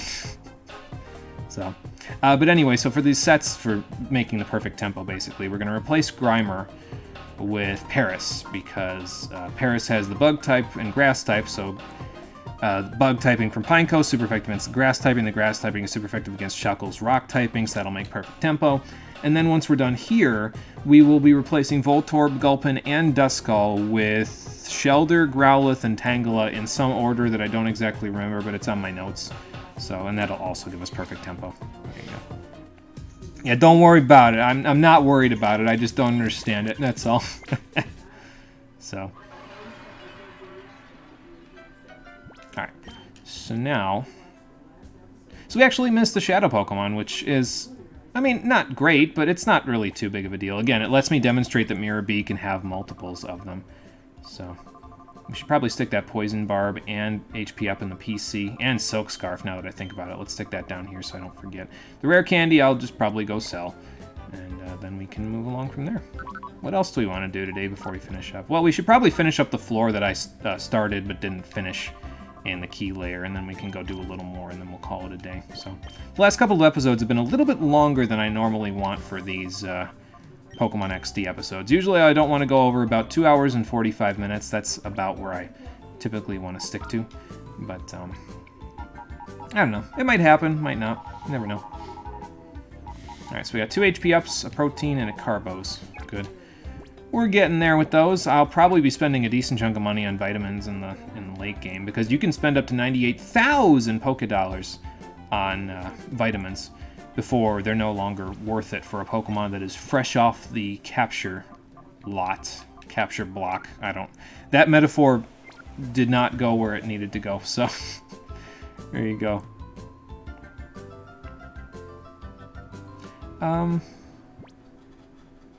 So let's go to Pyrite, actually, because then I can top off on Freshwater and Moo Milk while I also, what's it called? Sell the Rare Candy, so I can do that. Don't think anyone understands it. Kid, you did, apparently. You got flow constantly. Yeah, I feel like I've gotten it more on previous playthroughs, though, now that you mention it. I feel like I've gotten it earlier in the game than this, but yeah, I don't understand how it works. It's an enigma. I got nothing. I do have plenty of full heals and revives, though. I don't think we'll need to buy those for the rest of the game with all the ones we have now, so. There we go. So that's Golisopod. Now you remember it's Tectus. Nice. That's cool. It's a little bit less impressive, I think, than the other ones, but still, it's pretty cool, all things considered. Let's sell that Protect TM that I don't need anymore as well, because I only need it for Flareon now, so. We're still good in that department, so just a couple of Freshwaters and Moo Milks and we'll be good to go. I think I have one last request, so it's got to be a good one. Should we do a legendary, since I haven't done any legendaries yet, as like our last request in terms of the German translations before I call it a day, in terms of those? I guess we could. What legendary do we want?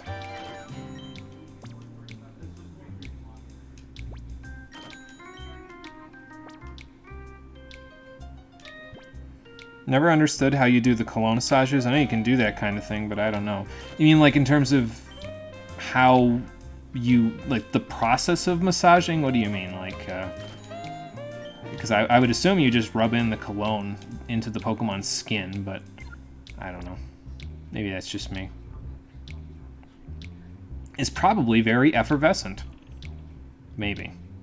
Maybe it just smells nice. I don't know. Alright, well, we've got our supplies. I think we're good on Pokeballs still, so we've been catching most of these things pretty easily. So, that's okay. A lot of legendaries have the same name. Okay, so we'll need to do something other than that then, because I want to try to find something with an interesting name.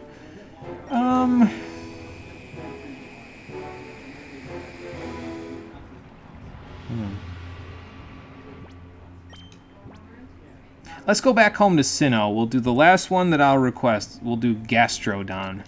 There you go.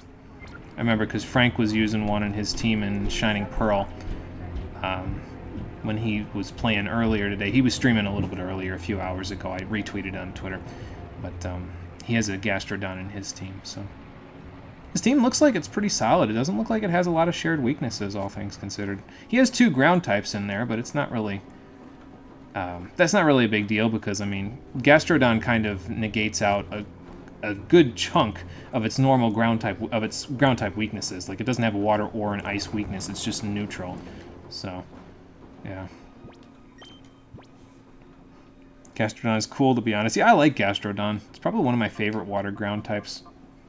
I like the design and the fact that it can change depending on where you caught it. That's cool. So, you're using 19 Pokemon. You got options. Yeah, absolutely. I'm pretty sure he's using the classic 6, but still. I don't know exactly where he is in the game because I haven't watched for the past few streams, but his Pokemon, I think, are in like the mid to high 30s at the moment, so probably pretty far along, but I don't know exactly how far, so. Alright, do we save now to make sure that we don't miss another Shadow Pokemon? So, and I guess it's not a big deal. We'd have 39, we've got 38, it's okay. You got a Gardevoir, a Gallade, a Jinx, you have a lot of dark weaknesses. I mean, that's okay, as long as you have something to resist it, it's not a big deal, so. Oh, really? How'd you guys manage that one? Ah, I see. Show me what happens then, and I will show you what happens when you mess with me.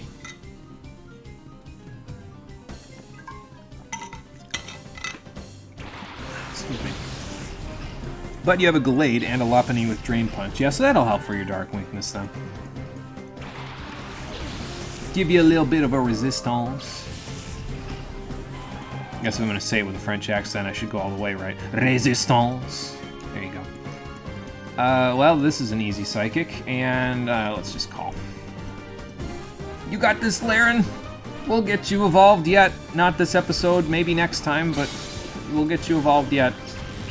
But yeah, my plan wasn't to get through the entirety of the key layer today. My plan was just to get as far as I could and then finish it out next time, because we have a few things that we need to do before we go to the final dungeon. We've got some more Battle Bingo to do, we gotta fight Justy, we have to do Railgun Towers 4 battles, and then we have to do the Great Battle CD Hunt, which will take probably a little while. I'm gonna have to get like the list of where the Battle CD locations are, so that I have it for next time. I'll have to remember that for Saturday so that I have access to it.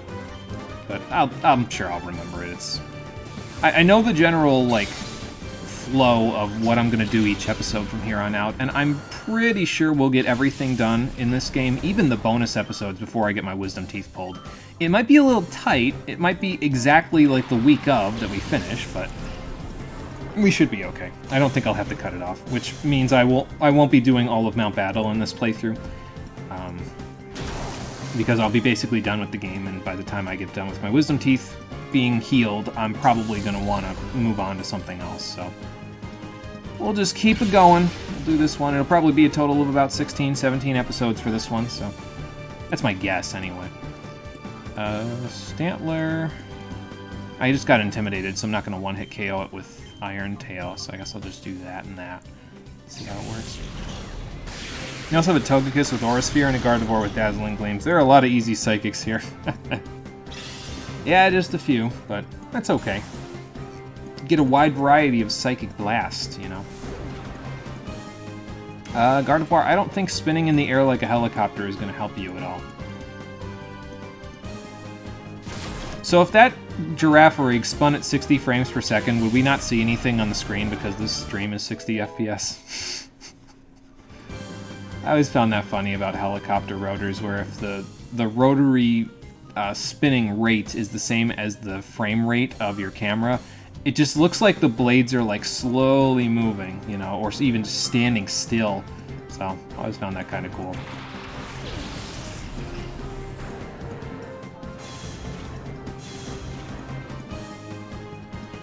be honest, the gap from your Wisdom Tooth being pulled heals super fast. Yeah, I'm not concerned about the healing process or anything like that. Like, the main thing that I'm worried about is the first week because it's going to be bleeding a lot. And, or I anticipate that it's going to be bleeding a lot. And I don't feel like having to interrupt the stream once an hour, every hour to go bite down on gauze. So I'm just going to give myself a week because normally what I like to do is I like to take a mental health break anyway. At least I've got that in my schedule as something that I want to go do like twice a year, basically. I haven't taken my second one yet this year. So usually I just take a mental health break for a week to get away from the streams, kind of refocus, get a bunch of stuff done, and just take a break, you know. So that will be my break, is the week after I get the wisdom teeth removed. But once we get within, like, you know, about 10 days afterwards, it'll probably be fine. I don't think I'll have to worry about it too much. And then I'll be back. And we'll play something else. And the next game probably won't be too long. If I guessed correctly, I think after we're done with this one, the next one will take about 7 or 8 streams to finish. Then we'll be doing another GameCube RPG, so that'll take probably closer to 20. It'll either be Paper Mario or Skies of Arcadia. I haven't decided which yet. But it'll be one or the other. So that'll probably take about 20, and then the other one will take about 20, and then the game in between those two will probably take about 12, so we'll probably be at this until closer to my birthday. And that also depends on when we decide to do Shadowbringers, because Cole and I have been talking about that as well, and we might do that like in between his raid tiers, basically. So, just to get it out of the way. Because if I wait too long, we're going to get too far apart to where we're going to be able to frequently meet 3 times a week for it, so. Oh, really? Okay. Oh, no! That's not good. Yeah, as usual. Well, that's no good. And there goes the mirror radar, too. That's no good either. We're just striking out in these particular cases. But will we be able to reach the top of the cipher key layer and at least stop the administrator that's up here from doing anything crazy? Well, we just reached the roof, so the answer is yes, but, okay, pretend that wasn't the roof. We'll find out on the next episode of Pokémon XD, Gale of Darkness, the Stream Edition. I didn't mean to do this battle. Oh, it's that guy with the percentages. Okay, well, we can fight him, and then we'll call it a day. How about that? So, I realized, oh, I didn't pick up the thing on the table, so I figured I'd go grab it, but then I didn't realize he was, gonna fight me. But that's okay. We'll fight him, and then we'll call it a day. How about that? Okay. Sound good? Hopefully. Because, I would like to endanger your Shadow Pokemon plans, so. Stop telling me percentages and just fight me, Snidle. There you go. Yeah, will we reach the top? Immediately goes to the roof. Yeah, exactly. So, all right, we'll fight Snidle. We'll see what's on the table, and then we'll call it a day. That's a Shedinja, and I don't think I have anything out that can actually do anything to it. Okay, cool. Time to switch. It's okay. Gardevoir's level 37, so I could afford it. Oh, good. Shadow Tag. Oh, wait, I can't switch. Fuck. Shadow Tag. I guess we gotta get rid of Wobbuffet first, huh? Alright, how about we reflect, and then I do my call function, because if we Iron Tail and Thunderbolt the Wobbuffet, we will probably be able to... We'll probably be able to KO it in one turn, so... There's a 2% chance that if nothing happens to you, Cypher will still get away with its stuff. I don't know. I think he's making shit up. Oh good, now it's Destiny Bonding. To solve for time, because why wouldn't it? So if I KO it now, that's not going to work out, is it? Okay, so let's light screen. And then I'm going to Iron Tail it and hope it doesn't KO it. I mean, I guess if it does, it doesn't matter too much, because Laren's a little ahead on experience anyway, but, you know. Welcome back, Conquer. Don't worry about it. If you're a little late to say hello, that's fine. You're good. Because, of course, someone had to interrupt you during your outro. I mean, at this point, yeah, I'm not really shocked. So. That dig is on Laren. So, man, fuck it. I'm just gonna KO it. Use Protect. No dig for you. You are trying my patience, Snidle, and I don't like it. Goodbye. Well, I'll revive you, Gardevoir. Don't worry about it. That's why we got all those revives, so. Ooh, nice experience for it, though. Probably because it was the only one that earned experience from that, so... so... If Flareon's the only one with a super effective attack against Shedinja, so I guess I gotta switch it in even if I get dig-dugged. It's okay, I have a Reflect up, so it shouldn't be too big of a deal. And there's a Vibrava. That would be good for Quagsire to deal with, but I guess we can switch now, though, so it's not a huge deal. We can switch Laren out and get Quagsire in here to help out with that. I'm going to take care of Shedinja right now, though. Oh, look, they even increased Vibrava's level overall, so that way it was legal. That's funny.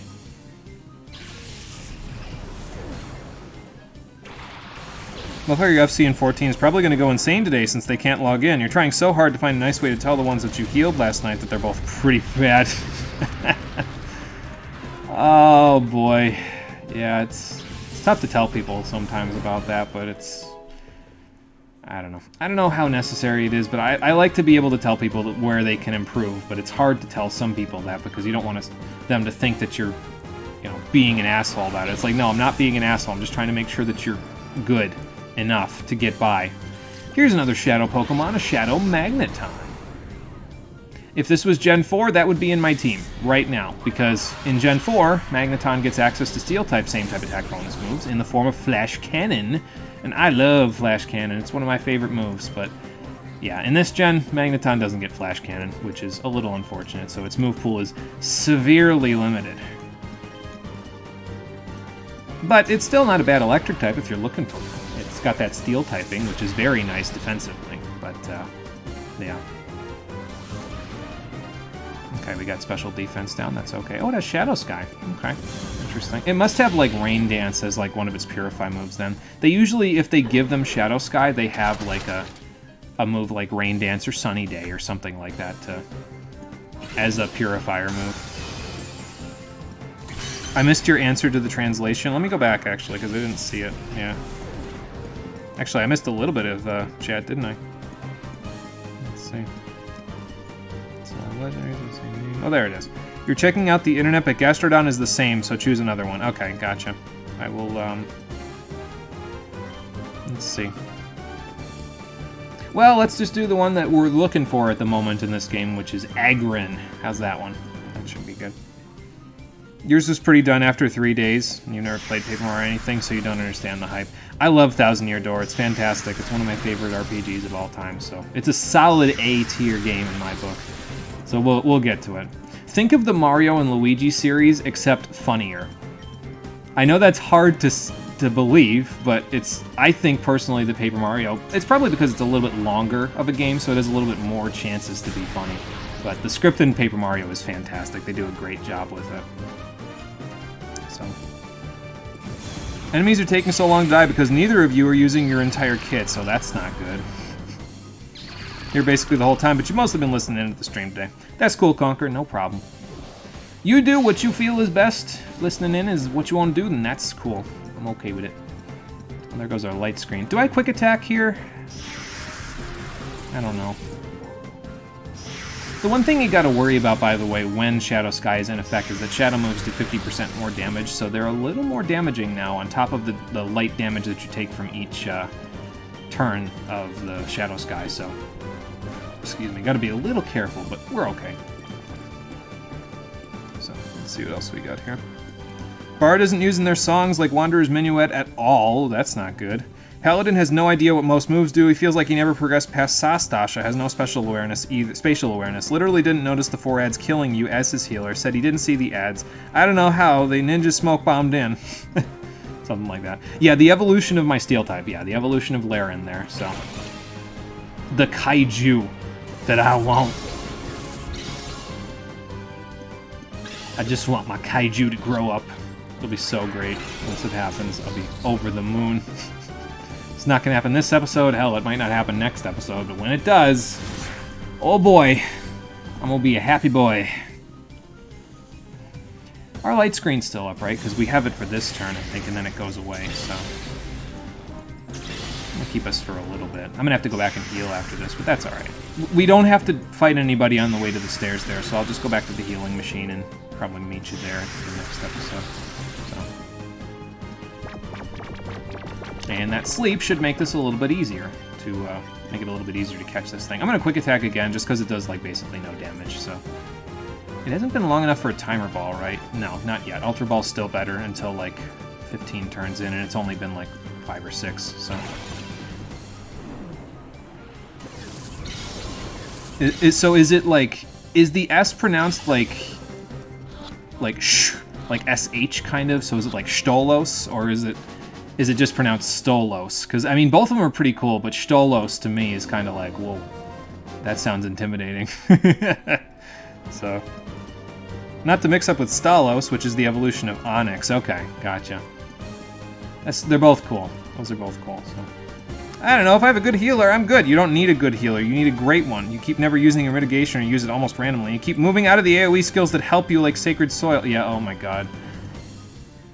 Yeah, that drives me nuts.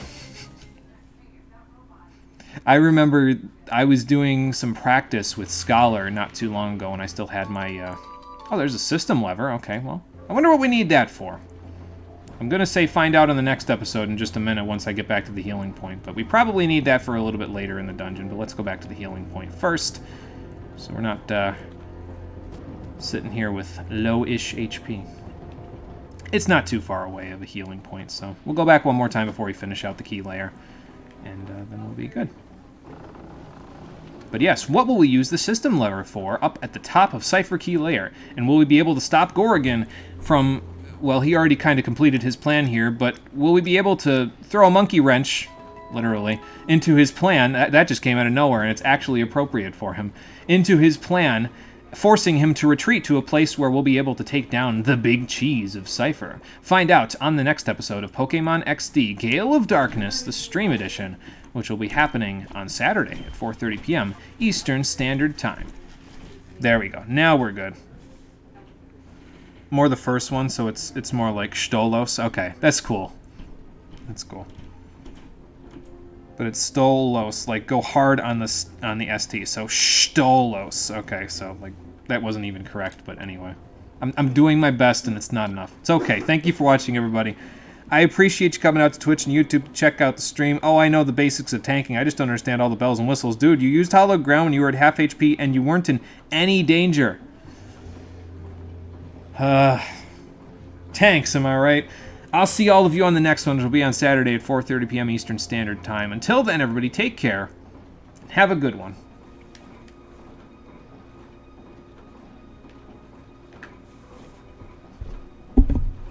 Beep, beep, beep, beep, beep, beep, beep. Hello, Happy Sombrero Pizzeria and Cafe. I'd like half a tray. All cheese, half mushroom. Yeah, I need it delivered. Do you guys have a hover scooter by any chance? It's going to be kind of hard to get out here if you don't.